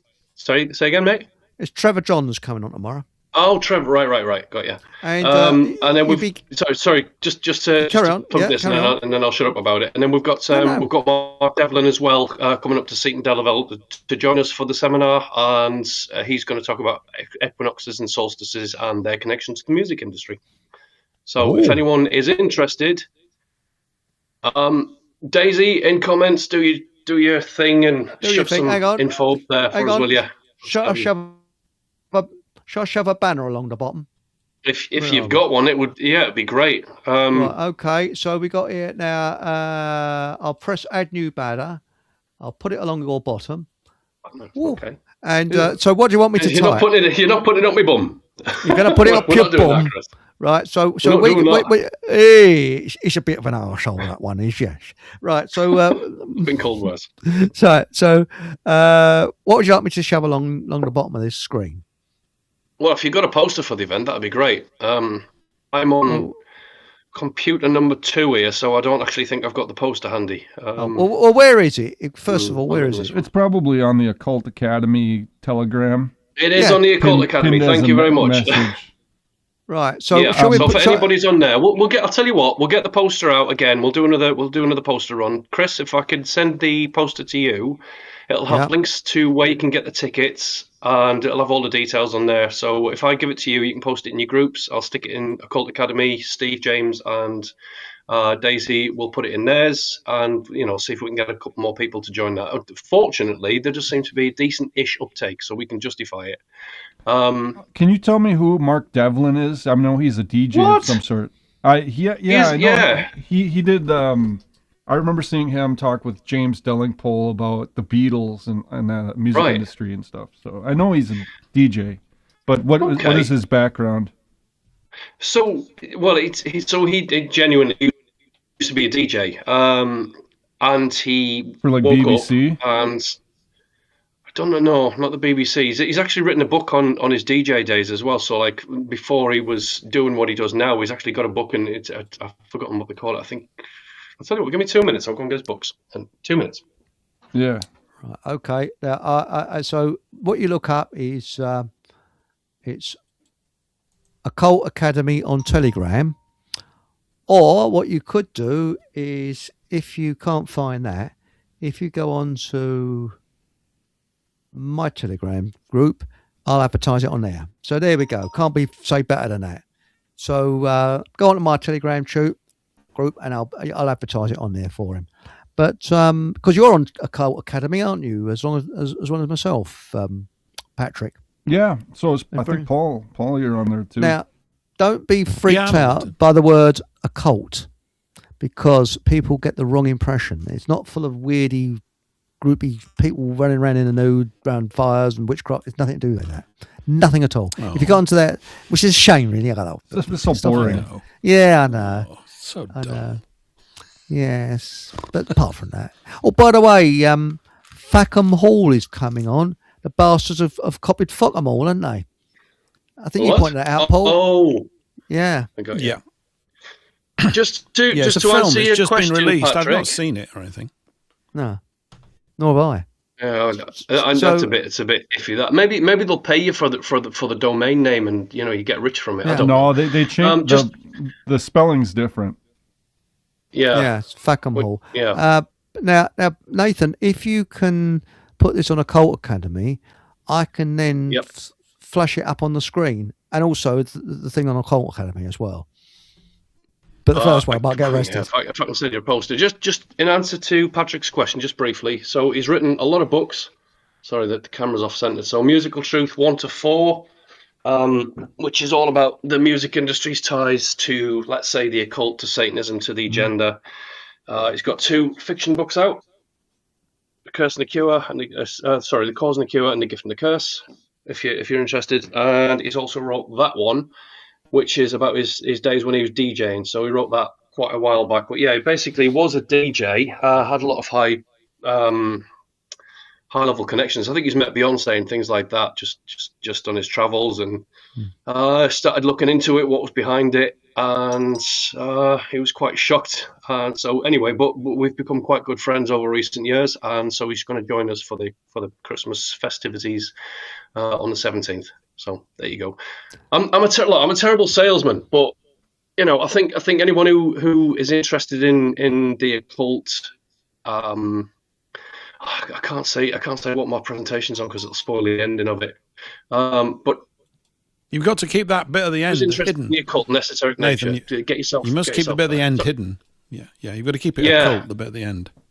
That's this Wednesday. The end. That's this Wednesday. Yeah, the ending. Right? I'm hoping it's going to blow people's minds because so my presentation is called the greatest story ever never told, and there's a reason why it's ever never told because for reasons it's always told, but it's never told. Yes, it's Wednesday. Context, so. The 17th.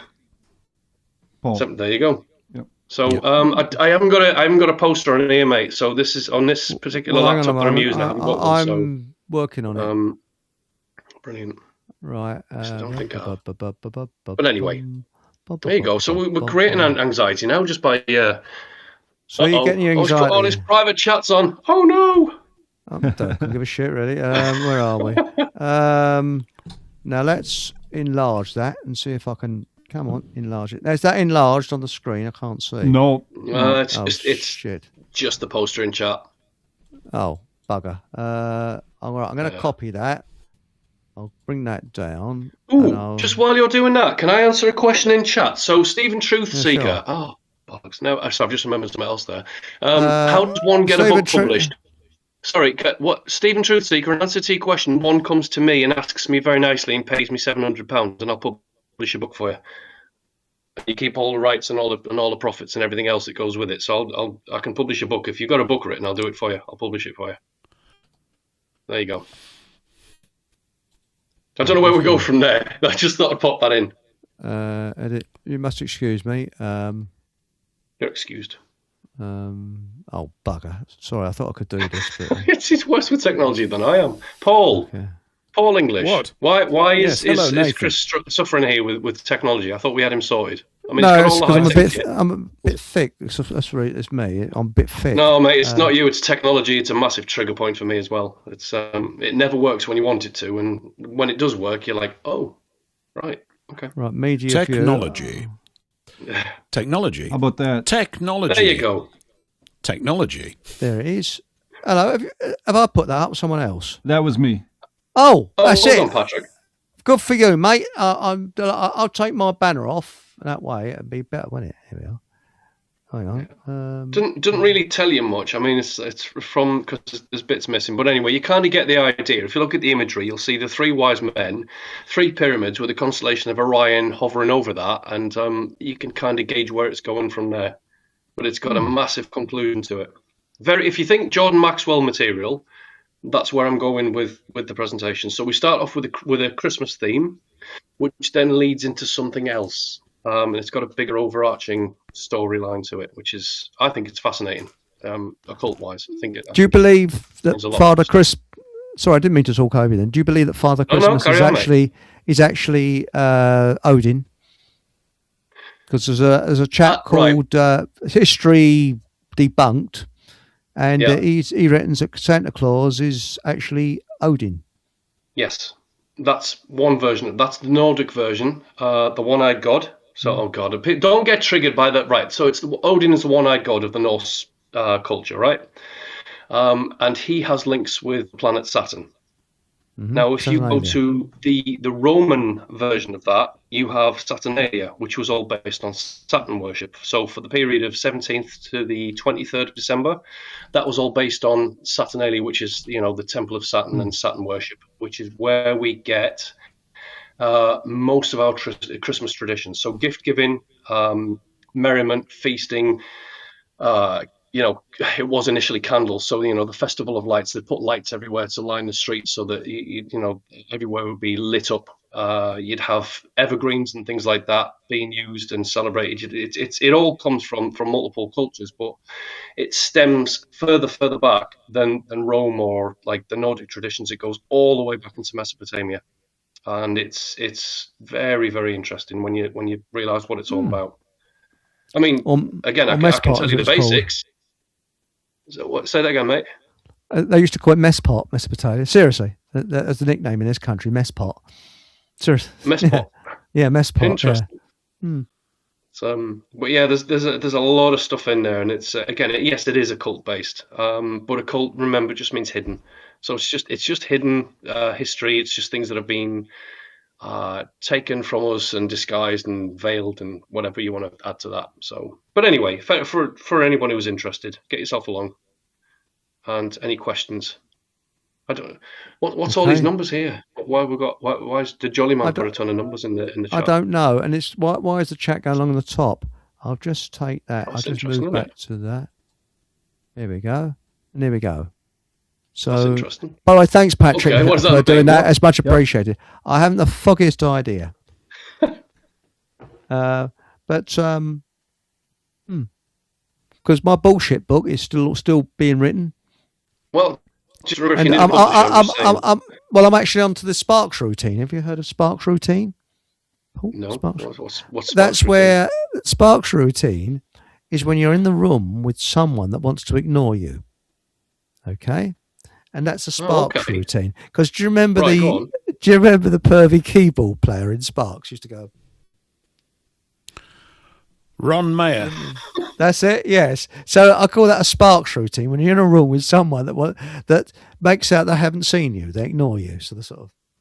Oh, okay. That's a Sparks routine. So, right. Okay. Because I actually had a good Sparks routine the other day. So that's where I got it from, a Sparks routine. Because I'm trying to get bullshit into. Sorry. I'm just curious. Could that be linked to social anxiety? Again, falling back into the main theme. It could be, yeah. Could it be social awkwardness and things like that? Because I often find So, all right, I'll give you a personal example. If I go into a room full of people that I don't know, I find it extremely awkward to look at people that I don't know. So it takes me a couple of, it takes me a little while to warm up and kind of figure people out before I can become comfortable with it. So would that constitute Sparks routine? Then? No. Right, no. God for that. This is something completely different. Yeah, it's where there's someone that used to know in public places, Nathan. That's right. Oh yeah. Yes. Well, do you embarrass easily? I do. Yeah, yes. That kind of thing. Let us start with words. Shoo. Do you get embarrassed by that? Now we start going on to something difficult. If you go into a room and literally know nobody, no one at all, it's very difficult because if you start speaking to someone, it's as if you're picking on them. That's right, mate. Yeah, that's right. It's awkward. It's generally until you just sort of start knocking people's drinks over and introduce yourself that way. I'm terribly sorry. No, it's when you're in a room with someone that used to like you, but heard something about you from someone that's causing trouble, and now doesn't like you. So they ignore you. So they're doing a Sparks routine. I've never been in that situation. That's a Sparks routine, you see. So the cheeks pump up. They're sort of. So it's a Sparks routine. That's what it is. So I thought you were going to do your Starmer routine. I thought you were going to do the. Starmer, Keir Starmer, who speaks a little bit like that. I've constantly surprised at everything, right? Yes. Now he always looks as if he's just discovered that farts shouldn't be lumpy. Sort of got that sort of look, hasn't he? Quite surprised. Or he's just been touched up. So doesn't know whether to enjoy it or not, or whether to show that he's enjoyed it. I've got to watch my words here. I was going to add something there. I'm not going to. I don't want to get arrested. Can we stick another comment on the screen there? What's this? It is from Hachi Hachi. The balls on a Christmas tree represent heads. Wakey wakey. Can we go with that? Yeah. Okay. Just one moment. I've just got there. Where is it? Oh, yes. Here we are. Yes. The balls on Christmas represent heads. Wakey, wakey. Right. I've never. Okay. So, again, right. So Christmas trees are everywhere, right? So certain Christmas trees have things in common. One, it's evergreen. So that's like everlasting life. It's rebirth. It's fertility. It's life being reborn. At the top of your Christmas tree, you've got a star, right? And there's two versions of what the star represents. The first version is it's the sun. It's the top of the tree. It's been reborn, right? The other version is it's Astarte. So the ancient goddess, the queen of heaven. It's her star. Some people would equate it to Venus as well, but it does go back to ancient Mesopotamia. So that goes all the way back to Astarte and Semiramis and things like that. Around the tree, you drape tinsel. So originally, you would decorate your trees with gold and silver. So the gold and silver was, it was to represent gifts of gold and silver, but equally it was to represent the sun and the moon. So you've got your gold, which is a solar symbol, and you've got your moon, which is associated with silver. So you've got that draped around your tree as well. And if you look at the way that you drape the tinsel around the tree, you've got serpent symbolism. So then if you look at that and you look at the Garden of Eden, for example, you've got the serpent draped around the tree. There's so much in that, people who don't put a star at the top of the tree, for example, will put an angel. Well, an angel in sort of Semitic and ancient Mesopotamian lore would have been a star. So again, we're dealing with the stars, and it's everywhere. I mean, all of this stuff goes way back into history, and it's fascinating. I mean, again, it's a rebirth ritual. It's a rebirth of the sun in short terms. Saturnalia. Saturnalia, yeah. So I've been So I've been doing a lot of research on Saturnalia, particularly. People have asked me about the sacrifices, and the only thing I can find in terms of sacrifices for Saturnalia is bulls.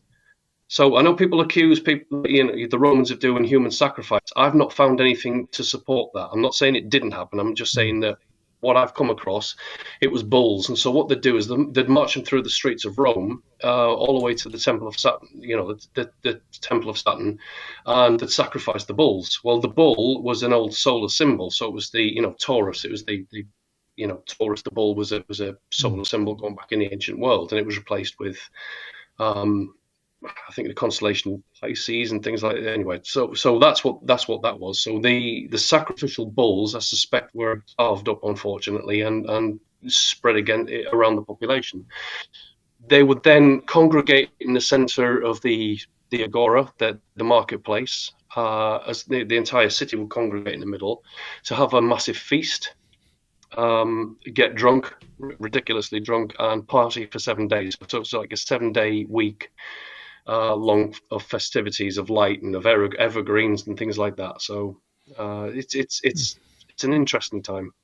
Well, that's basically where our Christmas comes from, as well as being fused with Saxon, Germanic, and Nordic traditions as well, such as Yuletide. So I thought it was. It reminds me of a time when I used to have a girlfriend that had this bloody great dog. It used to jump up at me, and when I first went to her house, it jumped up at me. She said, "Kick his balls." So I did. She said, "No, I mean the ones on the grass." Sorry. Just to go back to the original point of it, somebody mentioned baubles on a Christmas tree. Yeah, I've not figured out what the baubles represent, but I would suggest that they're the planets and the moons. I might be wrong on that, but the planets and the moons, and then you've got the lights that go around your Christmas tree. Again, that's representative of the stars in the night sky, because a lot of it's based on solar astrotheology and the constellations and basically astrological signs and the sun's journey across the sky. Really? So Is it an evil festival? There is definitely an evil connotation there, especially when you look at things like Santa Claus and look at who's behind that or what's behind that. That's quite dark. So, what about a little tip here? If you've got a real Christmas tree with pine Christmas tree, after Christmas, cut the sort of the bits off and put the pines in. A jam jar of vinegar, seal it and leave it for 3 weeks, and then strain it into one of these sprays, and you'll have the best pine natural disinfectant you could ever wish to have. There we are, folks. Disinfectant, yes. So what you do, you cut the spines off from the Christmas tree, put it into a jam jar or basin or whatever you want, container, pour vinegar in, depends on how much vinegar you've got, seal it, leave it for 3 weeks, strain it back into one of these garden sprays, atomizer spray type things, and you can use that over your tabletops and anything like that, free of charge apart from the vinegar. And vinegar's cheap, white vinegar, and you've got natural pine disinfectant. It smells strong of pine. Yeah. There we are. And if you're eating, you can do the same with the skin of oranges. You put that in water for 3 weeks, strain it off, in vinegar, and you will have orange-smelling vinegar, which is very, very good. So that's disinfectant. See, top tips. And now I'm going to hopefully do some videos on top tips. So that's what I'm hoping to do. Are you going to go down a shorts route and do like 3-minute clips? Short 10. Yeah, I'm just going to do short ones on money-saving tips. Little things like how to lock your bicycle up cheaply, which people don't realise. I'll give a few here. If you've got a nice bicycle and you want to lock it up, additionally to the main locks that you put a small pound shop suitcase lock on the chain with a big label on it, so you remember it's there. And what these thieves normally do, they come along with an actual angle grinder, so they'll angle grind your main lock off, but they can't angle grind the small little lock on the chain because it'll knacker the chain up. Fair enough. And it'll take them time, so they go on to another bike. So that's another one. And another one, I'll be showing you how, I'm telling you all the top tips here, how you chain, it's a way of chaining the handbrake on. So even if they take your main lock off, they still can't push the bike anywhere because the wheel's locked. That's another one. So there we go. See, top tips that don't cost much. Top from Fockham Hall. From Fockham Hall. It's probably going to be in a copyright battle shortly because rich people want to take it. That's right. Yes. Maybe. And you've got any top tips, Paul? What about yourself? Got any top tips, mate? You know, like I don't know, what to do with a hairy-ass politician if they knock on your door. I haven't got any, actually. I'm completely useless. I was still a bit stuck on the Christmas tree balls. I remember hearing something about 2 months ago that the balls are to do with testicles. Somebody's just mentioned that in the comments again. So, really? Yeah. Yeah, it's it could be. It could either be apples and fruit. It's probably maybe different tribes just create their own definitions, but you know, I don't think it really. I think it's whatever you say it is. To be quite honest, who says that the people in the past what they say goes? I think what we say goes. They're dead, right? We're not. So it's kind of what we say goes, and so there. And then when we've gone, somebody else can say no, it means this or whatever. But I think it was to do with fertility rights. Yes, yeah, that's another big part of it, which is again goes back to the evergreens. It's fertility rites. The mistletoe was it was a ritual. It was a fertility ritual. I know there's all that kissing. Although I haven't done any recently. I mean, I don't know. I always remember at parties people would buy mistletoe and sort of gaffer tape it to their neck or something like that. Seriously, so that it hung over their head. So you're going around with a permanent bit of mistletoe wherever you went while you're having a drink. To snog the birds. This was very important back then. I've got to snog a bird. And so snogging was very important. And I remember some of the girls afterwards that they knew, but they were always worried about getting kissed by certain boys. And they would always be sort of telling really distasteful anecdotes later on. Oh, no, he came at me. It was terrible. I had to run off. I wasn't one of them, of course. I was an absolutely brilliant kisser. They were all queuing up for miles. I'll have to take your word, darling. Smearoo pop toot. Yes, absolutely. It's marvellous. So I think we should really, you know, although it might be about draping testicles on trees, I do like the idea of lots of kissing. Isn't it good? Maybe we could restore the country. Just a massive kissathon. Although, you know, I'm sure that'd go down well. Are you sure you want to get? Oh God! Remember, people have been stabbed in the arm. That's all I'll say on that one. I'm not entirely sure that's a great idea. Whilst kissing someone, well, they get carried away. It's transference of DNA. I mean, you know, we don't know what we're going to. It's a bit difficult that. Just about the mistletoe. There was a culture. I can't remember whether it was one of the Eastern European ones, whereas they used mistletoe. It was kind of a law that you had to kiss. If somebody wanted to kiss under the mistletoe, you had to do it. Yep. Again, don't take me for gospel because I don't know what bloody culture it was. However, sad times. Oh God, this is ridiculous. Right, two things.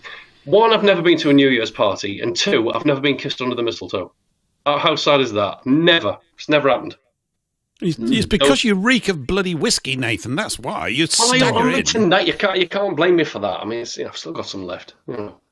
But no, never been to a New Year's do, and never been kissed under the mistletoe. So there you go.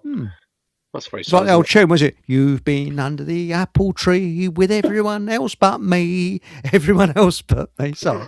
How about this then? Anyway, tapping back into the Odin thing, right? Mm-hmm. Yeah. Kissing under the mistletoe is a Christmas tradition with roots in ancient myths, particularly Norse, where the goddess Frigg, Frigg, made it a symbol of love after her son, Balder the Brave, was harmed by a mistletoe weapon, promising kisses to those who passed under it. How about that?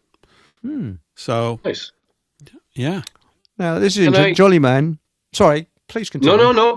That's a good one. I was going to say after that, can you put Steve's on Six Blade, the baubles? Because again, Steve probably knows more about this than I do. In all fairness, okay. I'm still trying to. Now the sun dies on the 21st. That's right. It's very low in the sky at the moment. Reaches Capricorn, circles for 3 days. This is the Jolly Man days. Fixed, then returns on the 25th. The Black Sabbath. That's right. It dies for 3 days, and then the nights start drawing out gradually. And as the days become longer, they can become colder in January. That's the old. All right, just in line with that as well. So he's just mentioned Black Sabbath there. So that's got a connotation behind it, as well as the Capricorn. So Capricorn is associated with the goat, and Black Sabbath is associated with a certain planet. Do you know what the ruling planet is for Capricorn in the winter solstice? No. No, is it Saturn? Is it Saturn? It is Saturn. And Alex, sorry. No, I was going to say that this is where my presentation goes, but it's not just this. But Saturn is a big part of this. Obviously, Saturnalia is for Saturn, but you've got the black cube of Saturn, you've got the one eye of Saturn, which is on its south pole, I think. So you've got the one-eyed god, doing that. The one-eyed, or is it the one-eyed king rules in the land of the blind or something? I can't remember the quote. But yeah, this is where it gets quite dark, because obviously you've got Santa Claus, which is Saint Claus, Saint Nick. That's really? Yeah. And Alice Gorgeous says, if we have 13 months in a year, what is the missing month called? That's a bloody good question. I don't know. I don't know what the month would be called. I know that the Romans switched the calendar around, and then Pope Gregory switched it around again. But I know what the star constellation was for that, and it was Ophiuchus, which was a serpent or a dragon. Which was also. I think we should all be allowed to name August after ourselves, right? Because it's simply named after the Emperor Augustine, right? He just said, "I'm having a month." Yeah, so I want one. So I think, do you know what Augustus means? Do you know what Augustus? No, but it reminds me of a limerick by Edward Lear. But go on. No, what does it mean? There you go. Honoured and revered. So August, to be August is to be honoured and revered. To be August, yeah, it does. There you go. And Six Blade says... Sorry, it's baubles and male dangly bits. Hang on, male dangly bits. It's actually earlobes, isn't it? Of course, he's talking about. I don't know. I mean, is it? Because I've not come across this. So, but again, I haven't done any research. So it's the essence of new life. Yes. So male dangly bits. Yeah. What could that be? Earlobes and no. Well, so the tinsel part, the essence of new life again. So the serpent is associated with new life. You know the Ouroboros, the serpent consuming its own tail, like eternally. So that is representative of something. But again, it's like life, death, renewal, etc. So it's the constant wheel of time. And so what you've got there is serpent symbolism. So you've got the serpent going around the tree. Tinseling it. So I know. That's interesting. Now, Six Blades says, if anyone else has got anything cool to add to that, I mean, I'm all up for learning. Give us what you got. Now, Six Blades says, and this is Survival Steve. He's coming on show soon. The Holy Wreath is the circle of life. Be careful. Yeah. What you put in, some of them can cause injury, and there's a council in London that's banning their council house tenants or their tenants from putting a wreath on their doors. It's what? And they will be fined for putting a wreath on their doors. Seriously. I don't know. I can't remember what one it was, but it's actually, I think it's in the Fockham Hall chat somewhere. Right. Yeah, council. That was all about a week or two back. Oh, it didn't surprise me. No, because it will upset people who are of a different faith or religion or something. I mean, what do you do with that? Well, precisely. I mean, were people upset before?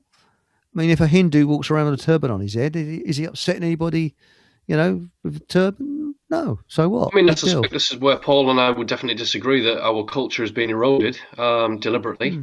But it's not been eroded by outsiders. It's been eroded by our own government. We know it's we're not allowed to do certain things as tradition that we've done for hundreds of years. Why? Well, precisely. Where's the harm? Well, I think we are. I think we are. I don't think it's a matter of being allowed. I think it's a matter of forgetfulness, to be quite honest. I mean, if people only did a thing because the government told them they could do it in the past, and then they don't sort of champion it, the government fails to champion it anymore, there is actually nothing stopping people carrying on with certain things other than their own indifference to it. Isn't that the case? Aren't they responsible for it? Holly is red mistletoe. Is white represents male and female energy. Hang a wreath from one's door. Okay. Well, how can that upset anybody? I've never liked wreaths on doors. I've always thought it's a bit weird. It looks like a sign of death to me. But what does? Death. A wreath on a door, because you give wreaths when someone croaks. Nice, you mean the ring of holly? The holly wreath? Yeah. I like it all, really. Yeah. I think you can sort of read into it whatever you want. You could adopt and say, "Oh, this means evil," and I just go, "It doesn't." No, it does. I go, "Not to me, it doesn't." And I'm boss. You know, one thing that it seriously, does do, I mean it. I'm not being flippant. I think it's really important. You project your own stuff. Everybody's doing it all the time. And if you buy into somebody else's definition, you can reject it. You say, stick that up your backside. I'm not bothered about that. I guess it's what you associate it with. If you had a lot of miserable Christmases when you're young, you probably don't like it. And I know people who try to get out of England for Christmas, which I always thought was a bit weird. They said it's such a miserable time, everything closes. I'm going, well, I actually quite like that. And it's very quiet. Yeah, I like that too. Yeah. Well, I mean, you should have had it. But you should have had that as well. Yeah. Just going back to Saturnalia. So the 7 days of Saturnalia, they would close all business. And they would have like a role reversal. So the slave would become the master would become the slave. So it's like, it's an inversion, right? So it's like the sun is now, it's gone to the, the other realm. It's in the southern hemisphere. So it's an inversion. So they took that as a way to role reverse and things like that. But again, if you look at the Christmas lights and the Christmas trees, what does it do? To me, it lights up winter. I like seeing the lights. I like, it makes it different. It makes it brighter. A blue ray says, yes, I am an Ophiuchus star sign. What the bloody hell's that when it's out? It's a serpent or a dragon. Is that Chinese astrology? So to add to this one, so what is it? There's 13 lunar cycles every year, right? So you've got 13 full moons in a year. So that's why theoretically there's 13 months in a year. If you divide 365 into 13, you're going to get an equal amount of days in a month. But they changed that. They've changed it a few times in history. Obviously, the first one is the Julian calendar, and then they changed that with the Gregorian calendar. They like to mess things up a little bit, but that's if we did it. If we split it into 13, which is how I would have done it, then you would have had a 13th sign as well, which is in the winter months, you've got Ophiuchus, which is, again, dragon, serpent, and would say unicorn. And if you look at the definition of the unicorn in the Bible, it's a rhino, which is great. I mean, rhino is unicorn because it's got one horn. So, but apparently it's not a horn, it's a hair. Seriously. It's matted hair, isn't it? So a rhino horn is matted hair. But again, it's I like rhinos. So there you go. So that's interesting. A unicorn. Yeah. And now, isn't it strange that dragons appear in the mythology in China as well as Wales and other places? If you look at, all right, let's look at the Welsh dragon, right? So the red dragon, there's solar symbolism around that as well. So if we look at a certain mythology of King Arthur and his 12 knights, which is, it's connected to Wales, it's connected to, ancient Britain and things like that. Well, the symbol of the sun was a red dragon. That's interesting. With his 12 knights, his 12 disciples, his 12 helpers, his 12 houses, which was arranged in a round table, a clock. So, which is your 12 zodiac signs. So now, Q Paul, because I'm talking about the English flag is Paul. Well, the oldest one that we know of so far, is the white dragon on a red background. Right. The English white dragon and the Welsh red dragon. Yeah. Yeah, dragons are pretty interesting. They're symbolic. Yes. It all depends it's like everything else. It's like spin, isn't it? Modern spin. Well, it's not like everything else, but an aspect of it is that it's to do with context. You can see good in all sorts of things if you're given a particular context. It's whether the context is true. Yeah. So we come to associate dragons with bad stuff, I mean, they're all over the city of London, right? The whole of the territory's marked, isn't it, with all those statues of red dragons all over the place. All this kind of... It's interesting. It's an interesting symbology. Of course, we know that the Chinese are big into dragons in a different sort of way. I think ours are better. I always think the Chinese ones, they've got massive heads. They look all wobbly in those street parades. They're more serpents, aren't they? I think the Eastern dragons are kind of serpentine. They are. So, but again, it's I like Chinese art. I like all of their more so their ancient stuff, but. It's nice. It's nice contrast, but yeah, I think our dragons have got a little bit more to them. We've got wings and big bellies and fire breathing. We do a better class of dragon over here. It's a little bit more. It's a better class. Well, look again. Going back to King Arthur, what was it? Arthur Pendragon. It's the son of the dragon, and then you can look at Dracula, right? So Dracula, I forgot this one, but basically something to do with the House of the Dragon. And I've forgotten because reasons. I've got a lot going in my head at the minute. The Pendragons were royalty at one time, weren't they? The Pendragons, because they were true royalty, and they actually were the eyes and ears of the poor and the underdog. So if you went to a Pendragon, with say a legal problem or anything like that, they would get their top legal people to help you free of charge. That was their job. I mean, that would be good. But look at the word pen. So Pendragon, son of the dragon. Well, if we take that to Semitic language groups, so you've got Ben means son of. So if I was to say the son of Joseph, it would be Ben Yosef, for example. So Pen is Ben. It's a bit like in Iceland. If you look through their telephone directory when they had telephone booths and things, they only had Christian names and not surnames, because if you had a daughter, you would take on... Now, I may have got this wrong. I think it's the mother's name with Dorothy on the end. Dottir. And then if it was a son, it was just Son. So Magnus Son. So Magnus was the son of Magnus. Yes. Yeah. But they still believe in the little people. And seriously... the Fae? Yes, and what they will do if they're ruled, because it's mainly a volcanic in Iceland, if they're building a road and it upsets the little people, but they think it will, they'll put a diversion round. It's still believed, the little people. And it's very strange that the Icelanders believe in the little people and the Irish, which is, 1,000, I don't know how many miles, but it's a long way away from Iceland, which is quite interesting. So with the volcanoes in Iceland, they used to there was like toxic fumes that used to come from the ground. So like things like the Icelandic rock pools and things like that. I was like, what's the word I'm looking for here? What's the word? The thermal pools, you know what I'm referring to. Yeah. But anyway, because they were volcanic, there used to be fumes coming off them, and it would give people hallucinations. So when the Vikings settled in Iceland, they called it like the mystical land, the land of the Fae, the land of the giants, and things like that. Because they'd basically get high on basically volcanic sulfur and things like that, and it would play tricks on the mind. It smells like rotten eggs of volcanic sulfur, but actually, I mean. There's lots of springs. People used to wash in springs. And apparently it's brilliant for you. It's brilliant for your health. There's something about hot springs and cold springs. And my sister had a lump come up, sort of in a lady place at the breast.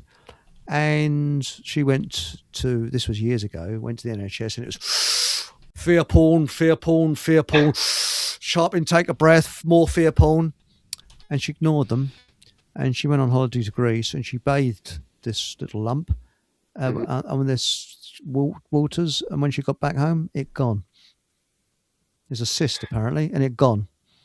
It's almost completely. Like the establishment healthcare doesn't want us to actually get better, and they convince everyone that the cures are irrelevant and they don't work. But I think many of us know very different to that, don't we? Yes. That's why we got the 1939 Act, if you know what I mean. My ancestors came, this is Alice Gorgeous, my ancestors came from Norway. Our name is Georgeson, son of farmer. All right. Well, so George is a Saxon name, isn't it? George, I think. I'm pretty sure it's not. But then again, all Vikings are basically Nordic, Germanic people anyway. So. But have you got the signs of Nordic, i.e., a funny finger like that goes as trigger finger? Get back, you little sod. My daughter's got trigger thumb. She's got congenital trigger thumb. So does that mean we've got Nordic blood? Well, I'll show you how she can get over that, because Miles... Pineapple juice. Miles does... Well, it's not pineapple juice. No, it's something a bit stronger than that. It's actually the... if he was on here now, he'd be able to tell me. But he does tablets, which are really an intense type of... It starts with B. Bromelain? Bromelain. I think it's bromelain in pineapples. I'm taking that. And I've also got this splint, which is downstairs, when it looks really funny, that I have on my finger. And it pushes it back. And it has got better. It has, it's not as bad as it was. Because I don't want some bozos. They cut down and cut your nerves and seal it all up. No bleeding way. I'm not, sod that. I'm not, unless it's got, I'm not going anywhere near them. So that's that. So any more health tips you want myself, just Chris's health tips, Eric's health tips. Well, going back to what I said at the beginning of the show, mate, is cold showers. I mean, I'll advocate for them. I'm not on about staying in for ages, but so I usually go in, blast 3 rotations. So I put the really, it's coming down cold, 3 rotations, and afterwards you feel energized, you feel awake, you feel better. And if you've got a cold, I've always come to the conclusion that exercise, cold shower, and a bit of magnesium will do the trick. Well, the Russians do that, don't they? They put their swimming costumes on, and in the middle of bleeding winter, they go for a swim round a lake. The Finnish do it as well. They've got like a sauna. So basically, they jump into an ice pool and then get out of that and then go into a sauna. So they go from freezing to sweating, and it's good for regulating your nervous system. It's good for sweating out extra. That's right. Calories and things like that. Yeah, in Russia. Just leave this one on the screen for a minute. Who doesn't believe in the Fae? Dangerous. So this is a bit where I either get laughed at or taken seriously. So Holly and I have been into a Fae wood, and that was an interesting experience. A Fae wood? What's a Fae? A Fae. So Fae is the fairy, the little folk, the... Are they good ones? Because there's bad ones and good ones. Well... I've got a few. Not here, I haven't. I've got a few books on the Fae, and I'm certainly not dismissing their existence. Let's put it that way. Is that where they get the fates? No, the fates. So that's a translation thing that goes back to the Greeks. That's the. God, I can't remember. There's the 3. I can't remember. 3 C's again. Look, I've had whiskey and I've got a lot going on in my head, but the fates go back to it's a different tradition. But I have a question. So whenever you're talking about like fairies, elves, gnomes, gonks, things like that, the little folk, it's kind of like the life that dwells between 2 realms. If you want to look at it like that, there's some fantastic stuff on the internet about this. Well, I think the chap who was head of he was in Fighter Command during World War II. What was his name now? He believed in fairies. I'm not sure whether he wrote a book about it or not, but he believed that they were essential for pollinating the plants. Well, I thought it was insects that did that. Potentially. Potentially. I certainly wouldn't dismiss it. I mean, I would, again, maybe I'm an old romantic. I just like to think there's something mystical there that goes beyond our human realm, our human understanding. So why do some of us like to think that? Because I do too. Good. Why is that?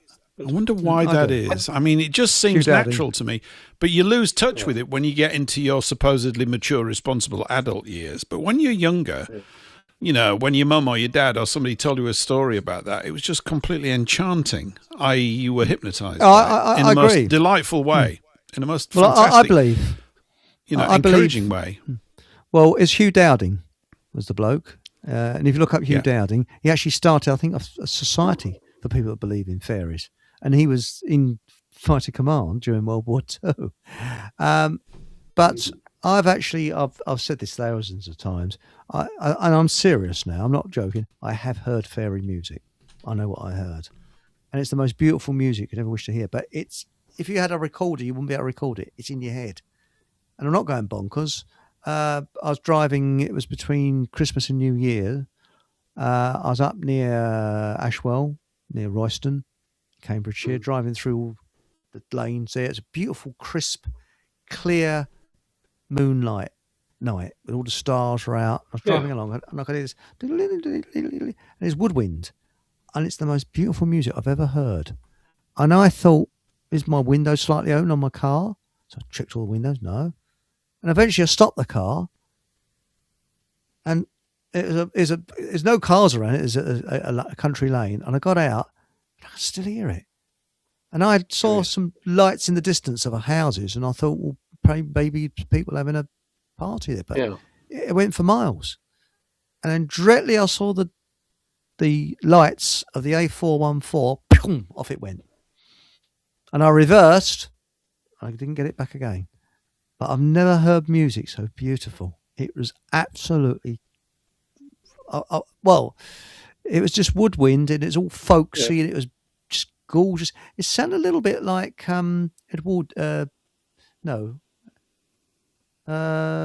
sort of Elizabethan, slightly, but very, very slightly. Yeah. I can picture it. Okay. Yeah, but imagine all woodwind.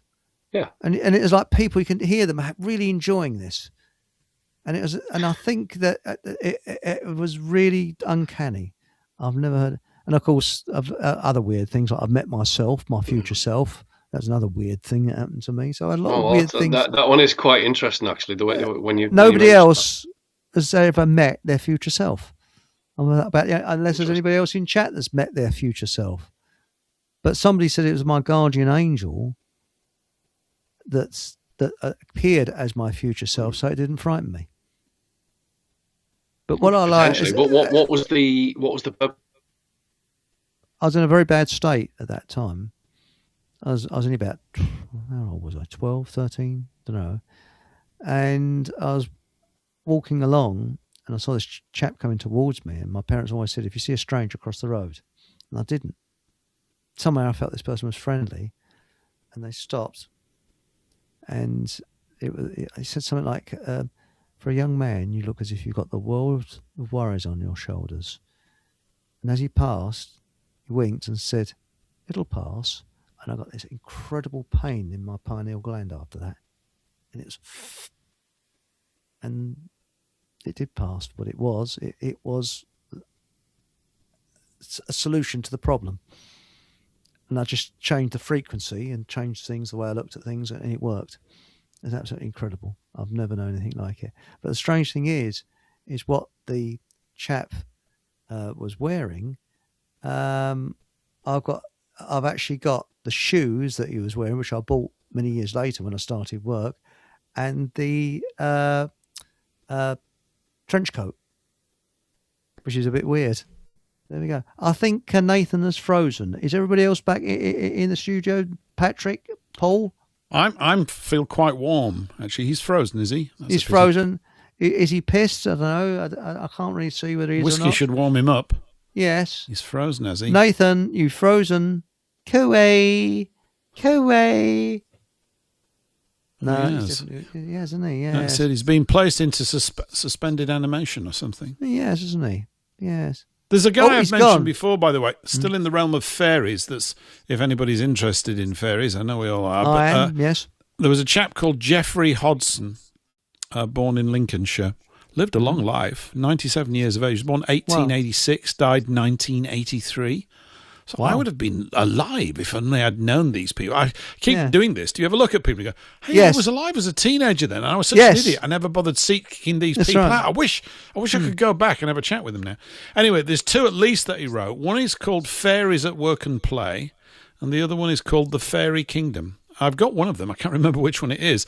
They're very, they're not easy to read, actually. They're not sort of like they're very detailed. It's a breakdown of all these classes of people that live in the micro world, or however he describes it. But it's compelling stuff. He was born with psychic abilities, whatever people may think about that. I'm sure that people do have the ability to see supernatural things, and I often wish I was one of them, but I'm just a thick northerner.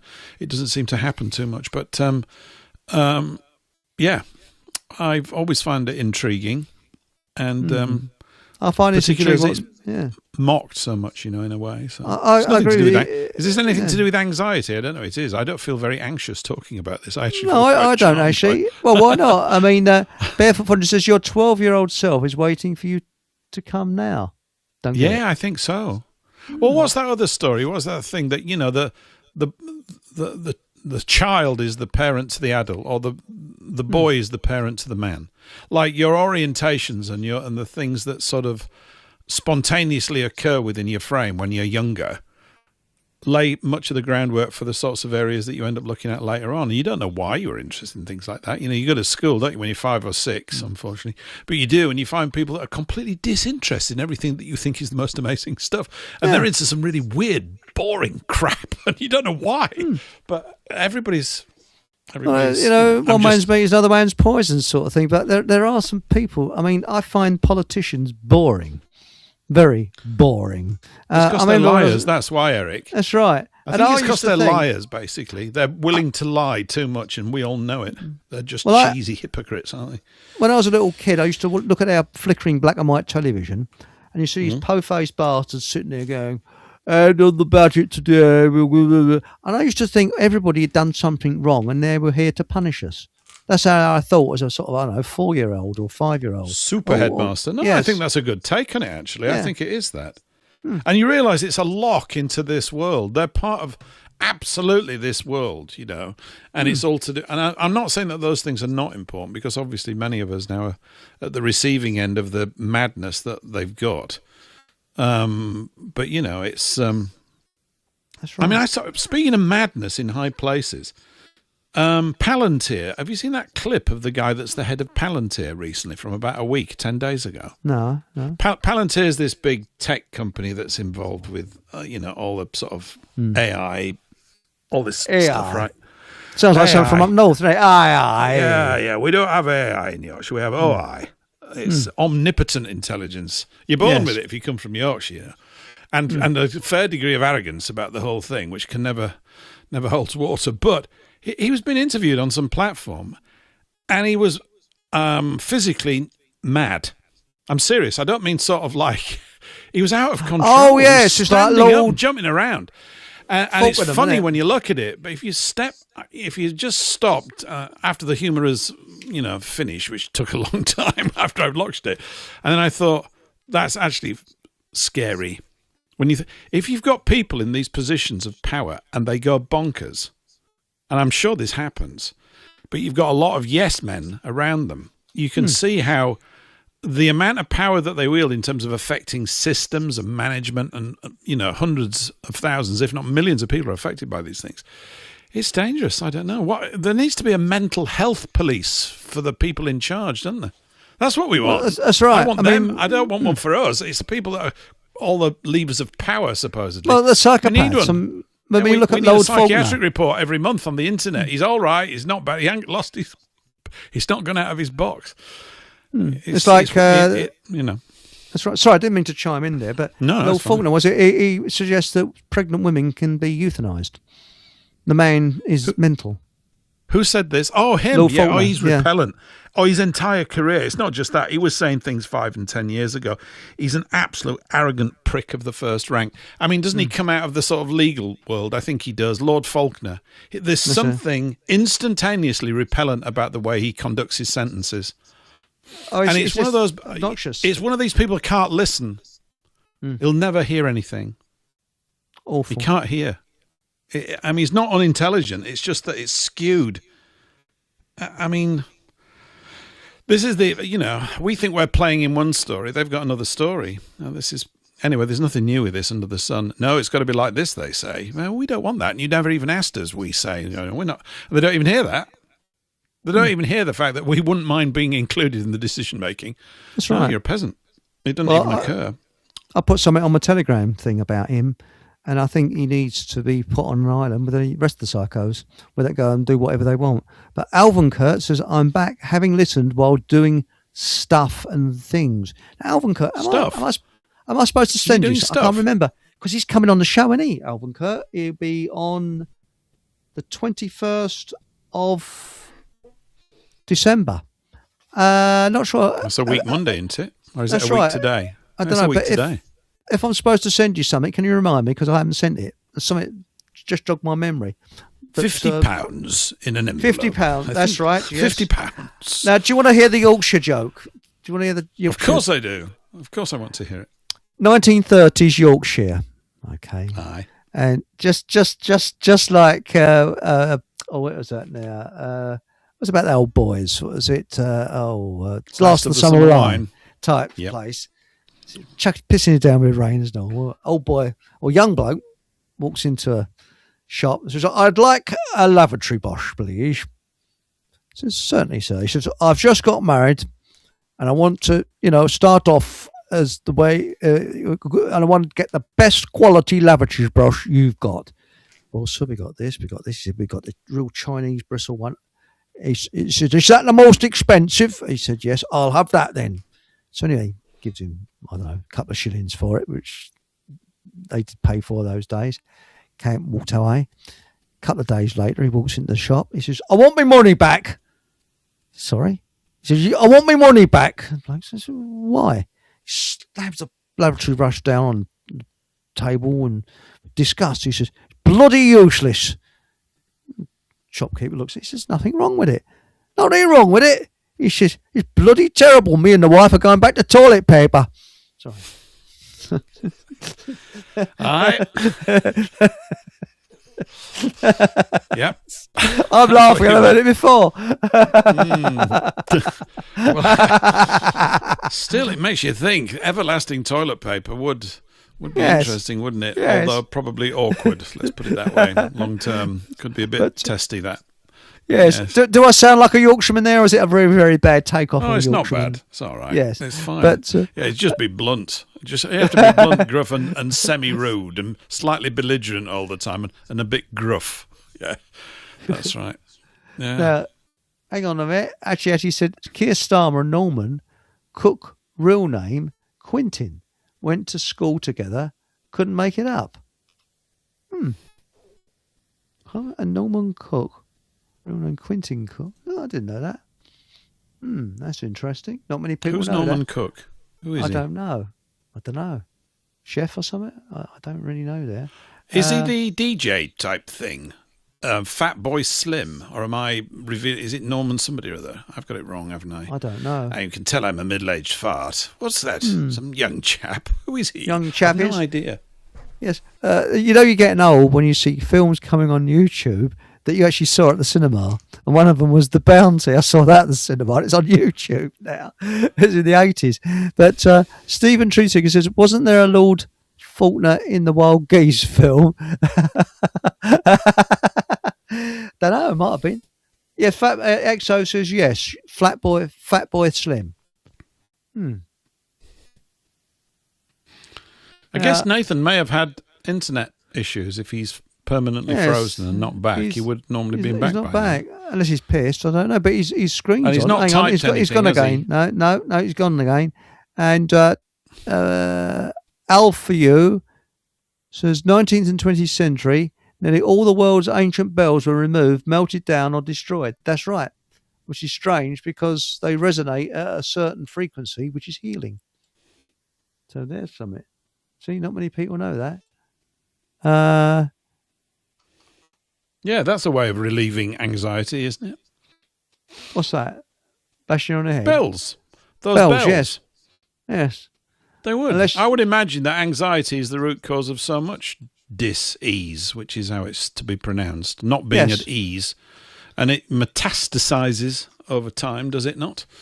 And develops into all sorts of other complaints. Oh, you were asking for health tips. I wasn't actually shot through my head, actually, to do with water. I drink distilled water, so that's a tip. And I would certainly recommend getting a water distiller and getting into it for the simple reason it also heats your living room up if you put it in there, which we do, by the way. Really? During the winter. Yeah, I stick it in the living room on a tray, a big metal tray. It runs for 4 hours. You've got nothing but hot air coming out the top, so I don't need to have the heating on. It heats the whole house. You've got to make needs. Yeah. And I'm going to get one for my radio shed here. I was thinking the other day, I thought, we've only got one, and we absolutely hammer it, and then it'll cave in after 2.5 years. And I don't moan about it. I'm going, well, we have used it 3 times a day, flat out, for sort of like 400, 500, 600 days or something. No wonder it's fallen over. And So I need to get one in here because it's a really? It would provide me with plenty of so that's the first thing. So I can't recommend that highly enough. I think that should be at the top of everybody's list. The other thing I've started doing last couple of months is to drink the juice of an entire lemon first thing on a morning, and I put that in a bit of distilled water. So you need a good lemon squeezer if you can get hold of her, and you squeeze the juice of the lemon in there, and it's really good because it's alkali. Very good for your liver. So I have this little remembering thing, which is that livers love lemons. It's a bit of a mouthful, really, isn't it? But it's true. Livers love lemons. Yeah, it decokes your liver. Livers absolutely love it. It sort of cleans them all up and makes them more efficient because your liver is the seat of your entire health. It's the bit that's producing all the materials that make your body up. And when it's buggered, you are super buggered. So you don't want to bugger it up. So livers are really important. And then the other thing, what am I now doing with the water? Oh, yeah. So you need to drink about 6 to 8 glasses a day. I don't. I drink about 4. I know I'm still lax in this regard. But if you drink little and often, it's the best thing for you to do. And don't drink water when you eat. There's a lot of people say, oh, no, you don't want to do that. You want to drink it well before you eat, like an hour or so, and a little while afterwards, because you need to let your digestion system do its thing without diluting all the gastric juices. That's my thing. Yeah, lemon is acid. It's alkali, and it combats cancer. That's what's good. You see, it's the sugar that turns to acid in your system from all the sugarified diet that we've got. Most people are, I think, acidic on the pH thing. And it might even, for everybody, look at me, I'm full of it now, be worth, and I'm going to buy myself one tomorrow for Christmas as a self-Christmas present, a pH-ometer to test your acidity levels, because that's actually the very first thing you should check all the time. If you're permanently in one or the other, you need to sort of find a way of correcting it. Your body wants to be at an optimum pH level, whatever it is. There's a little range. I've got these little bits of paper and everything that you urinate on. Of course, I'm a tremendous shot. And also put saliva on. You need to take one from the mouth and one from the other end, as it were. Boing. And but I can't read the bloody things because the colour chart's just, to me, crap. I need it really, So you can get these digital ones. I think they're about 20 quid. And it'll just tell you straight off. It does a reading. So I bet basics, prevention's better than cure. And I'm saying this to teach myself because I'm a lazy bugger. When you get into habits for years and years, you never get around to doing things. And the other one I would say, clean your teeth with coconut oil. I do. You don't need to buy toothpaste. That's right. And bicarbonate of soda. And get some turmeric. And twice a week, put turmeric in the coconut oil and brush your teeth. Your mouth will be full of the most ghastly orange-looking stuff. You'll look like you've gone rabid or rust is coming out of your mouth. Don't spit the coconut oil into the toilet or anywhere, because when the temperature drops, it will solidify.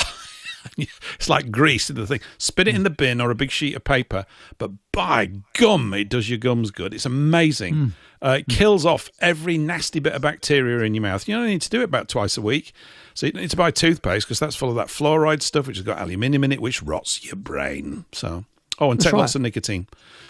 Courtesy of Nicotonic.com. Nicotonic.com. You've got Nicotonic. And they've got some new flavours coming out, because I didn't get on with the flavour I had last time. So I'm looking forward to... What flavour was that? I think that was more the spearmint type one. So I'm looking for a different flavour.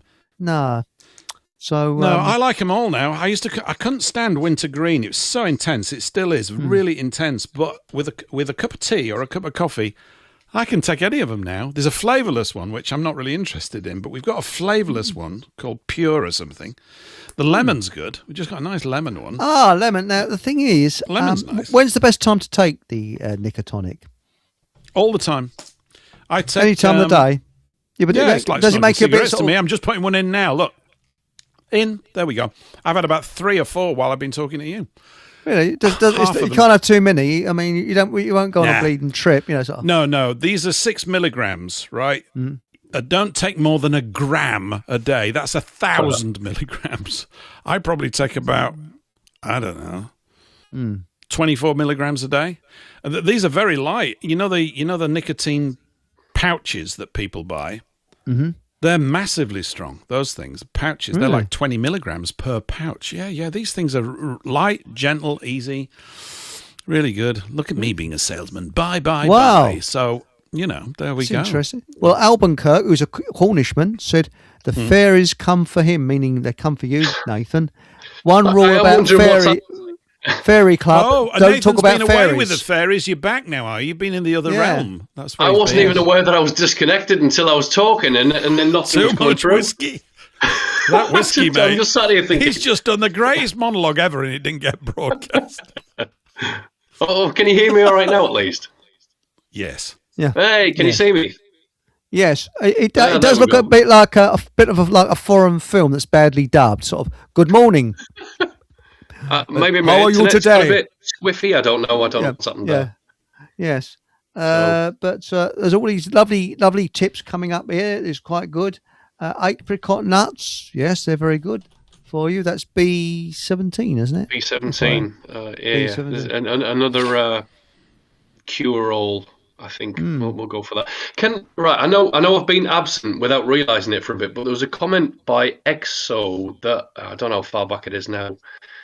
Where is it? And it was relevant to the whole anxiety thing, but he was on about skepticism. And I can't bloody find it. I don't know where it is.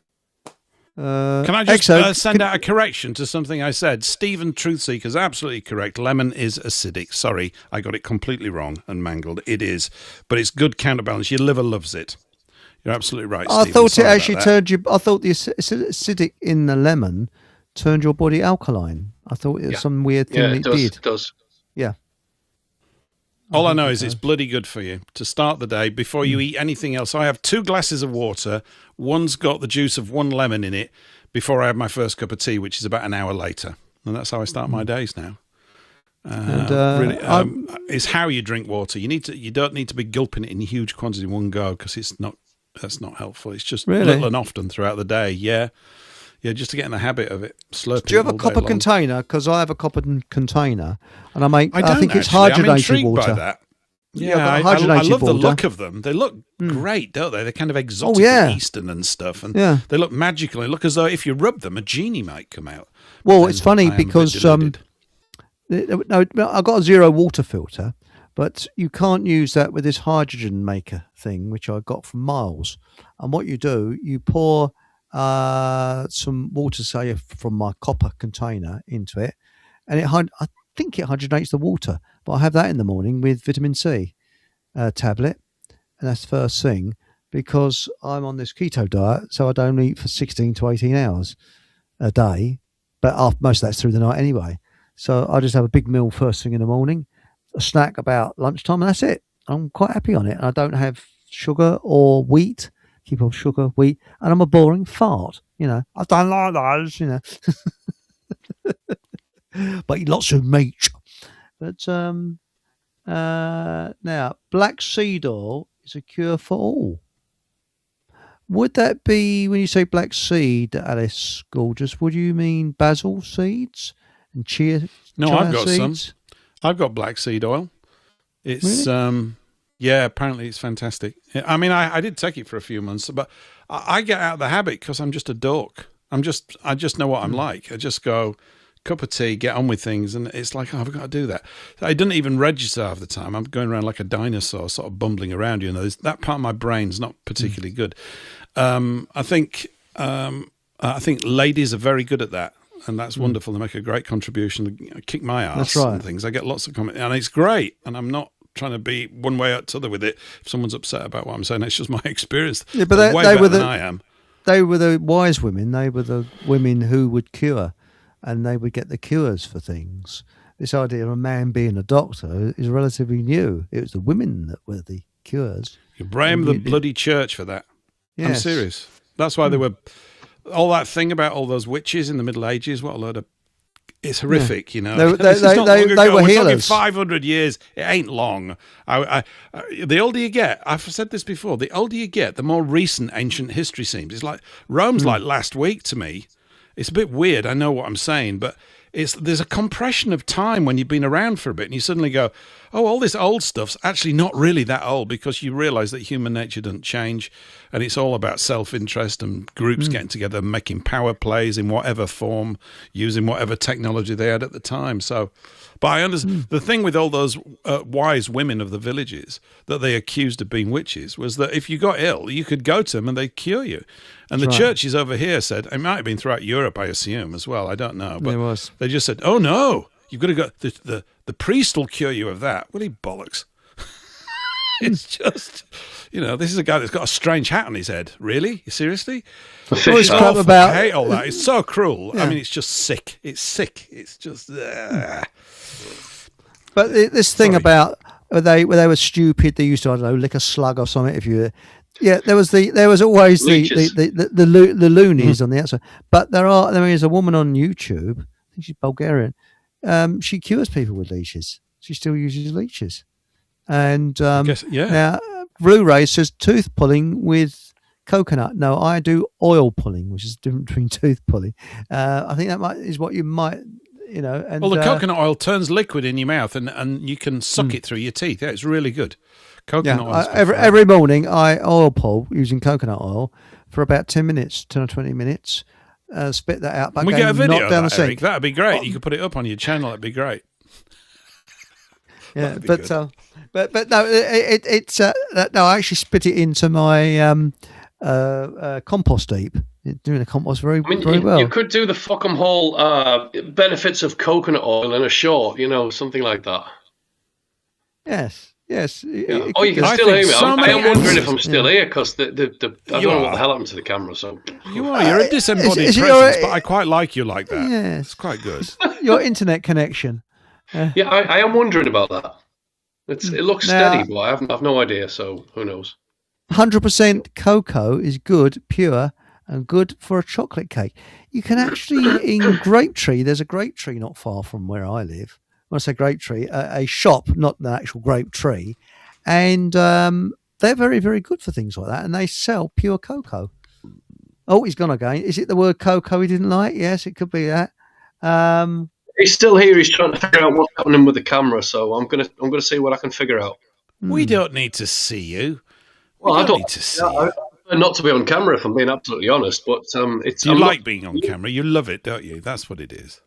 It's what. And yes, correct, Paul. They destroyed knowledge as well.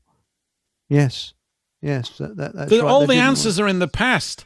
I do think it's almost like you go treasure hunting. We've got it. It's just a matter of get your dusters out. It's a bit of graft. It really is, but it's out there. We've got it here. We've never had a better opportunity to pick up wisdom of our forefathers than we have now. And we better grab it before they AI it into oblivion, which they're going to start doing because they're just... Again, because that's what they've always done. That's right. Power structures have always done that. So they'll do it for good or bad. If it's used for good, AI would be doing the menial things we don't want to do, clearing out sewers and shit like that, doing the shitty stuff, allowing us to turn the world into a beautiful place like something out the Edwardian times, where you have these fantastic cathedrals, buildings. Average house would be absolute beautiful to look at. That's what we want. And now Warhead Rex said anticoagulant in leeches. That's correct. Particularly good for healing bruises. That's interesting. And did you know the French during the First World War used garlic as an antiseptic? They had bottles of it. They rubbed it on the soldiers as an antiseptic, and it is a very good antiseptic. If I cut myself, we need a movement. Bring back the wise women movement. I know it exists. Actually, it's in all these little corners of the internet and in people's heads, like Barefoot Forager and everywhere. All these people. So I think it's. I'm sort of being a bloke. I agree. I know I don't pay enough attention to it. I don't actually. Yeah. But I find it extremely encouraging when you see it. It really is. Well, it's there. These women, they give birth to children, and it's in their nature, a woman's nature, to care and for medicine to make sure that child is healthy and is brought up healthy. That is in the mother's.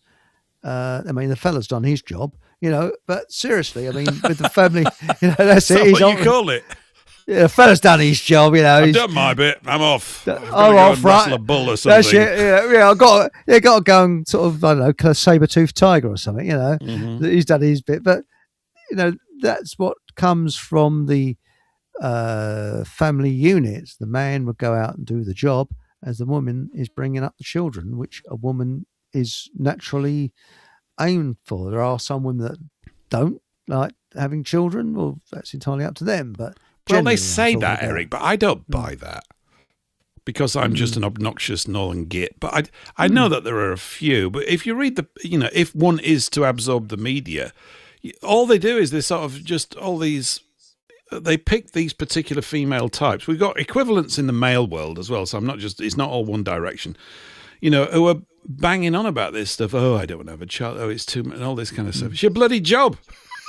Yeah, but remember what Joan Rivers said? Do you remember what Joan Rivers said? She said it was about childbirth. She said she just said, get it out of me, and that was during the conception.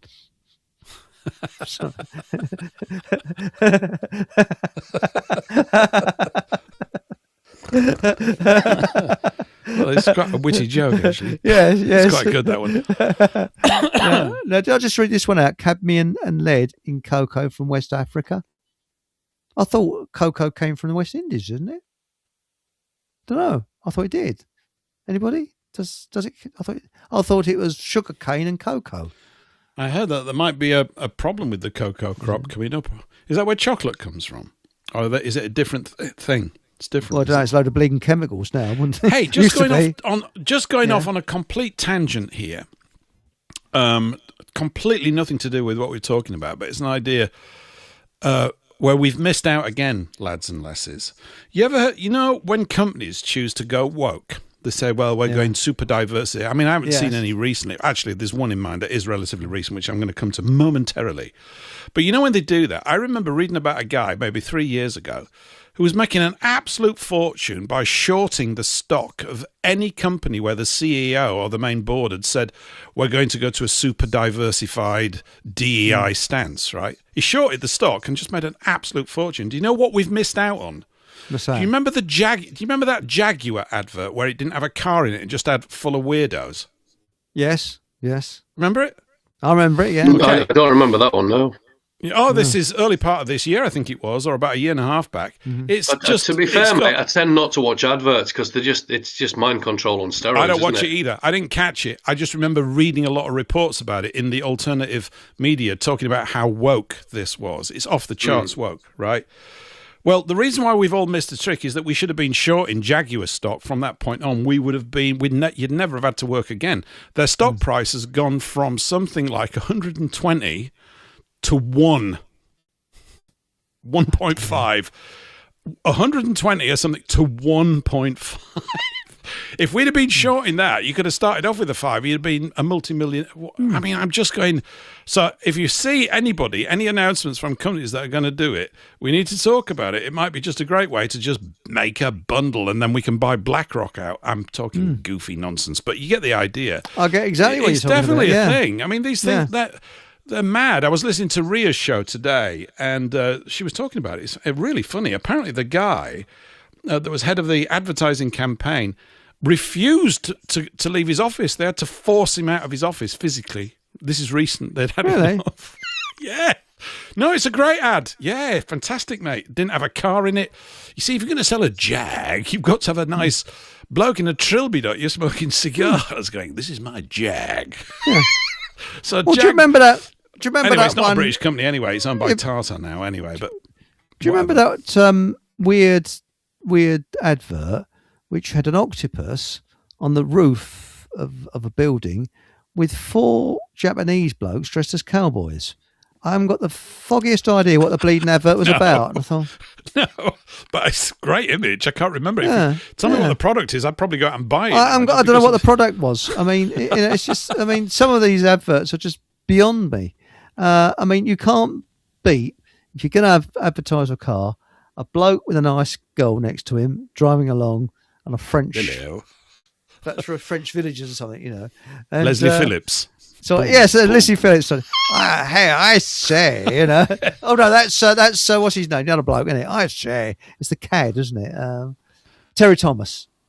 Yes. Yes. What a wonderful filly. Now, apparently, is it wrong to speak like that anymore? I miss it so much. I miss it. I miss so much fun. Cigarettes, it's so charming, actually, and they're sending themselves up at the same time. The whole thing's just fab. It's great. All these English stereotypes and British stereotypes. Oh, Mind you can't have them anymore. Richard Vobes is keeping it up. He's on his pipe today. Was he? Puffing away at his pipe. Yeah, he's puffing away. He likes his pipes, doesn't he? Now, Calendula stops bleeding. Caligula, him and all. No, I think he starts it. Used by Roman soldiers. And so was nettles. Romans used nettles a lot. Very, very good for you. And Joan Rivers got bumped off, unfortunately. I believe she did as well. Because she said that Michelle Obama was a tranny, didn't she? It's an amazing clip. The way she delivers it. She's going to the dentist, wasn't she? She died about 2 weeks after that. Yeah. Oh, come on. Everybody knows. We've already got a tranny. She's literally like so dismissive and throwaway. Like, anyway, I've got to go and get a coffee now. Come on, wake up, you idiot. Her husband, I think, committed suicide. And for months, her and her daughter are really down. And so she said, look, let's cheer things up. Let's go to a restaurant. A good one. It's really where they live. So they went to this restaurant. And when she looks at the venue, her daughter looked up. She said, if Daddy could see these prices, he'd kill himself.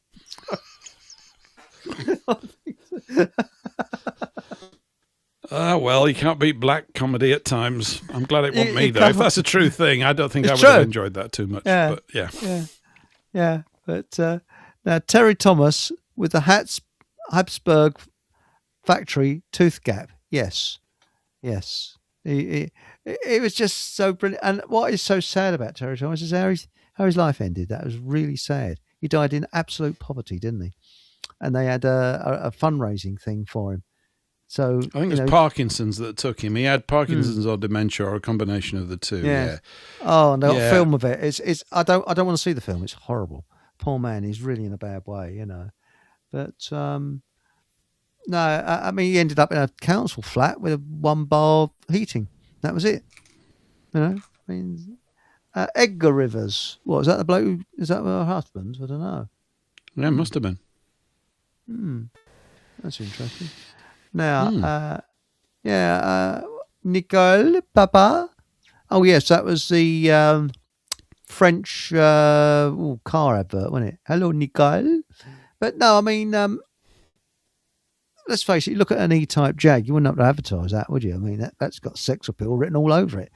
And but I've always fancied the American Ford Mustang that was driven in the film Bullet. Yeah, nice bit of V8 there, isn't it? That is, you know. It's still. I watched it recently. That car chase thing. Yeah. It's by today's standards, it's kind of not as high octane. But the thing is, it's real.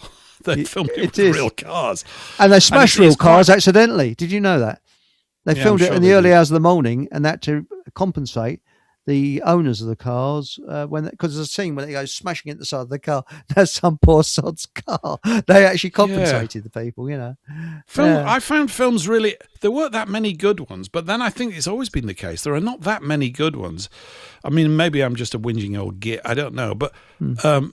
When films were good, sort of in the 70s, and there weren't many, but when they were, Bullet was one, and I remember just, you know, they were kind of thrilling. Have you seen it? I don't know, only that bit. Because it was not on TV. You knew it wasn't going to be on TV forever, as far as you were concerned. It'd be 10 years. I mean, well, I don't know what 10 years is. But the rest of the film was shit, though. I mean, quite honestly, you only watch it for that bit. Yeah, but the best of the sorry, I didn't mean to talk over you there, but you know, the rest of the film was shit. But that was the best bit of the film, was the bit when he's driving his V8 Ford Mustang. But can you imagine them doing it in an electric car? Oh, come on, you just wouldn't get the same effect, would you? It'd just be I mean, can you imagine the Apollo Saturn V rocket taking off and making no noise and not having no? I mean, I don't think they land on the moon, but imagine it taking off and go. That's to make a load of noise, didn't it? You know, to give it a bit of the old tension. You know, there's something about it's visceral, his noise, isn't it? It goes right through you, and there's something pretty good. I remember years ago I went to Monaco with a gal of mine. No, I didn't. I'm really having. I did go to Monaco though, and the race was on that weekend, and I wasn't prepared to pay €350 for a ticket. Bloody hell. I just didn't. So I went in a cafe and watched it, but the cars were about 100 yards away down the end of the street. You couldn't go the final 100 yards. It was blocked off so that you couldn't sneak a view, you know. Cheeky bastards. But they were wonderfully loud. Wonderfully loud. Yeah. And that's what you're going for. It's like a spectacle, really, I suppose. These electric cars that they've got racing, whoosh, yeah, it just don't get you, really. No. Don't get you at all. Well, there's a chap who's a writer in a hot rod magazine. He's a journalist. And I got talking to his character in Tesco's once because I was waiting for the money off items. And we'd also stand there because I'm a tight-fisted bastard. This was a few years you back. wait for the money off while doing coconut oil tooth pulling in the queue. And he said that if they bring electric cars into hot rods, that'll be end of the sport. He said it is the noise and these huge engines that make it the sport. And he said he's been in one, and it's a female driver. He was in the one he got done into.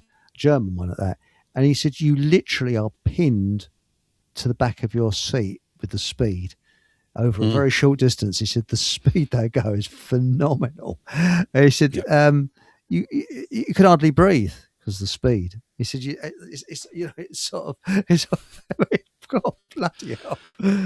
Yeah, but interesting comment here, Eric, from Alice Gorgeous. Hi, Alice. She says, no show is complete without our Eric doing Air Biscuit sound effects. It's spiffing. Well, that's what sound effects, yeah. Oh, yes. Maybe I could get you to record those. I could have it as an instant player and put it into the show every now and again and just hit the button. That would be good, yeah.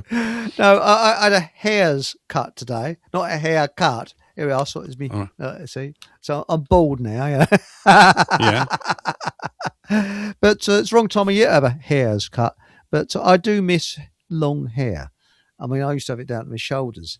I guess you're not follically challenged, are you, Paul? What about I'm on my Patrick? way. I'm on my way. Patrick, are you follically challenged? I think he's gone away, hasn't he? No, he's left us. I don't know where he is. No, he's gone to go and comb his hair. Yes. So, yeah. But apparently, cow dung on your head might make it come back, Eric. But I suppose that's an old cow's wives' tale or something. Well, I lost my cat once in a field. I tried 20 on before I got the right one. Sorry, this is cow dung. Sort of. Yeah. If anybody does come up with a cure for the follically challenged, I mean, maybe someone has, but they've been banging away at that for so long, haven't they? And all that kind of stuff. And I suppose you disbelieve it anyway. You know? Well, we found the cure. You just eat a lot more licorice or something. Well, they made the bells for the church partly with cow dung. That's why they'll go dung. Sorry, it's terrible one. That is, yes.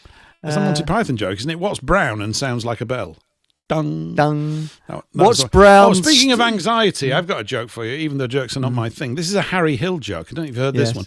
But it's to do with anxiety. He said he's talking about Radoc's bath. Remember Radoc's baths? Radoc's, yes, I remember them. Yeah, Radoc's. He said Radoc's bath. He said they're very relaxing. He said, you see, so he says I buy the Radoc's bath, and I get in the bath and I'm relaxing. He said, and then I start to think about the price of the Radoc's, and I find I can't relax. I quite like that. Yeah. So there you go. Well, I think we'll end the show with a quiz, okay? So here's a quiz.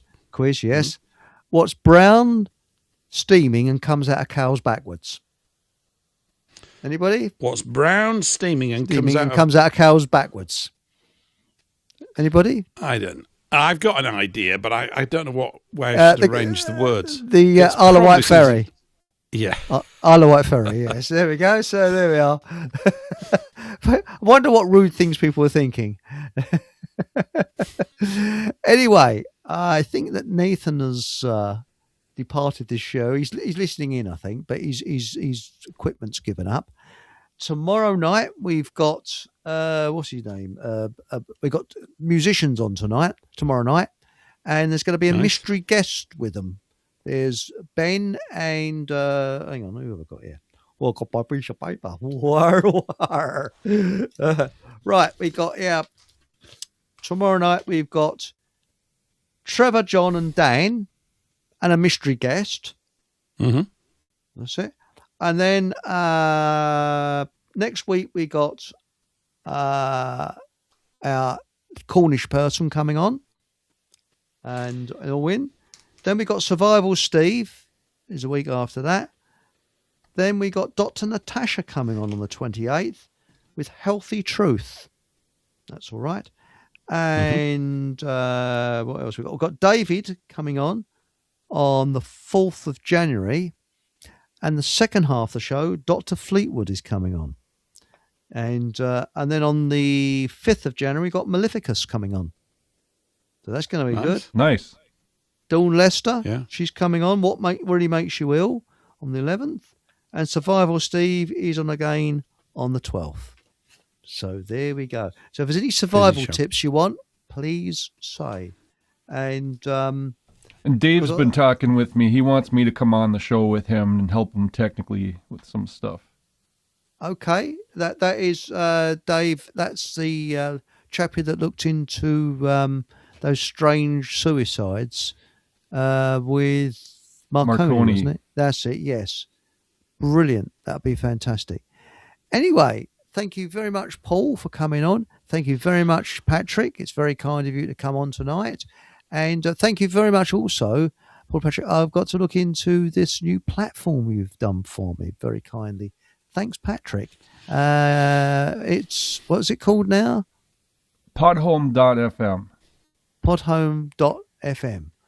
I'm going to be looking at that because today I was not looking at that. I was looking at a leaky gutter. Yes, I got a leaky gutter. Oh dear, what a shame. And Nathan says, by the way, thanks for having me on, fellas. Yeah, nice to talk to you again. Nathan, have a cracking event on Wednesday, 17th, Nathan's event. That's it. Have a great day on Wednesday. That's right. And it just leaves me to say, oh, by the way, Stephen Truth Seeker says, can't we have a ghost show? Well, something. What do you mean when we don't turn up? Is that what you mean? Yeah, it could be. Well, does he mean a show where we talk about ghosts and ethereal spirits? And the haunted toilet in Waltham Abbey. I thought there'd have to be one of those. There is. There's apparently there's you go to the gents' toilets. And the phantom flusher of Fockham Hall public toilets. No, it's the apparition of a man with leather trousers, white top, and a moustache, and he tries to put the willies up the visitors that go into this toilet. Is his name Harold? Say no more. Is that true, Eric? Or did you just fabricate it's an apparition of Freddie Mercury who tries to put the willies up the men that go in. On. You shouldn't be saying things like that. I've got to go to sleep soon. This is not fair. That could be. By the way, I was going to do the film the other day about the last King of England, and it was. Hang on. He wants me to promote the show. All right, mate, hang on. I haven't received any fuck bobs for promoting your show, mate. So there we go. No, it's actually, he's coming on the show on the 4th of December. That's it.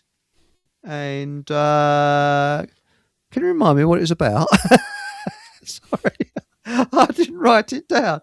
Or Isn't that David? Isn't XO David? That's David, yeah. That's David. Yeah. Spirits, not whiskey. Yes. Marconi, yes. Yeah. And things. Weird things. Anyway, that's on the 4th of December. Well, if we do one on ghosts, should we try and dig out a ghost story? You know that A Christmas Carol, which is appropriate for this year, is a ghost story, isn't it? It's a very good one as well. That's right. And also coincidences. You've heard of coincidences. That one that I've often said about the woman who thought her mother was killed in the bombing of Berlin and went to Argentina because she's always thought she wanted to go there. And she thought her mother was dead, and she was brought up in an orphanage, and she saved up, went to Argentina, and was really depressed when she got there. Left her hotel, sat down in a sort of plaza type place. A woman came, sat next to her. It was her mother. Quite amazing, isn't it? That is really unbelievable coincidence. And she must have been drawn there because her mother went to Argentina and thought all of her family had been wiped out, but she didn't know her daughter had survived. So that's you've heard. I think you've heard that one, haven't you? Haven't you, Patrick and Paul? No, I just heard you run through it then, but no, I haven't. Oh, very, very quickly. You know what happened? It's a true story. My sister, she when she first started work, she's much older than me, in sort of 60s.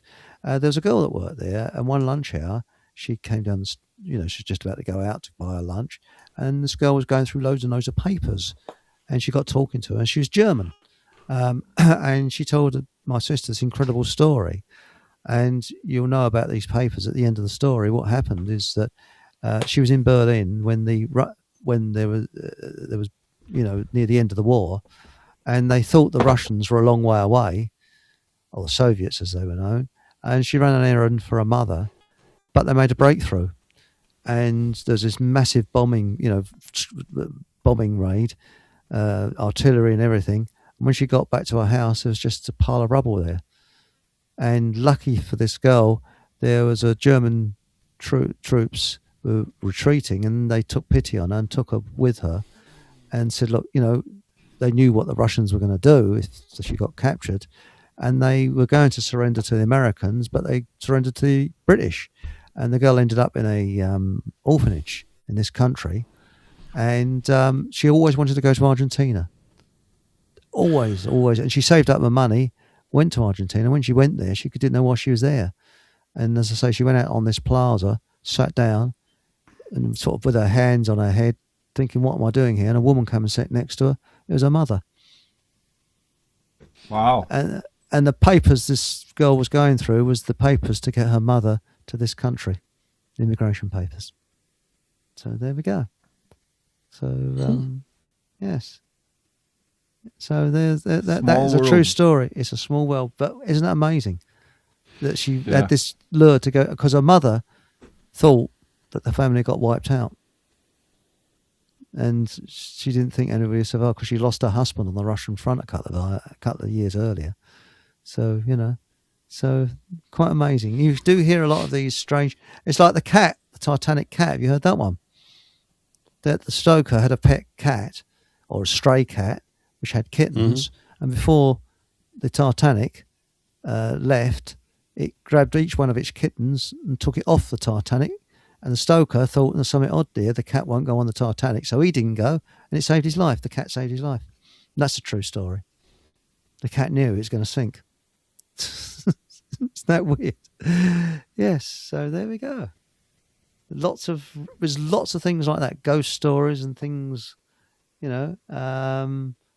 and there's some ghost stories that, that we could just no answer for at all. Because I believe that when people snuff it, we go into a different realm, a different area.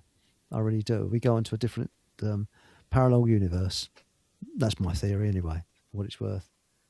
And Exo said Helen Duncan and Winnie Churchill.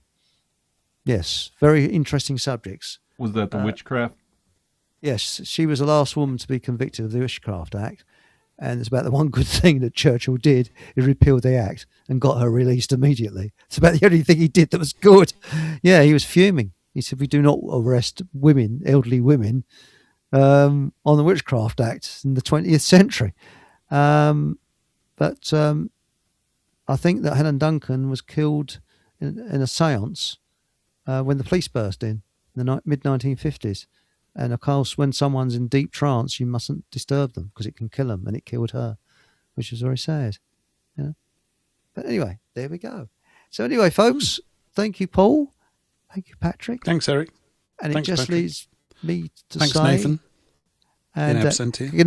Good night, John Bar. And it just leaves me to say, put a thumbs up. Please subscribe. If you're feeling generous, it's the old coffee down below here. And whatever happens, watch us tomorrow night and on YouTube and also here, and have a bloody good laugh. Y'all come back now, you hear?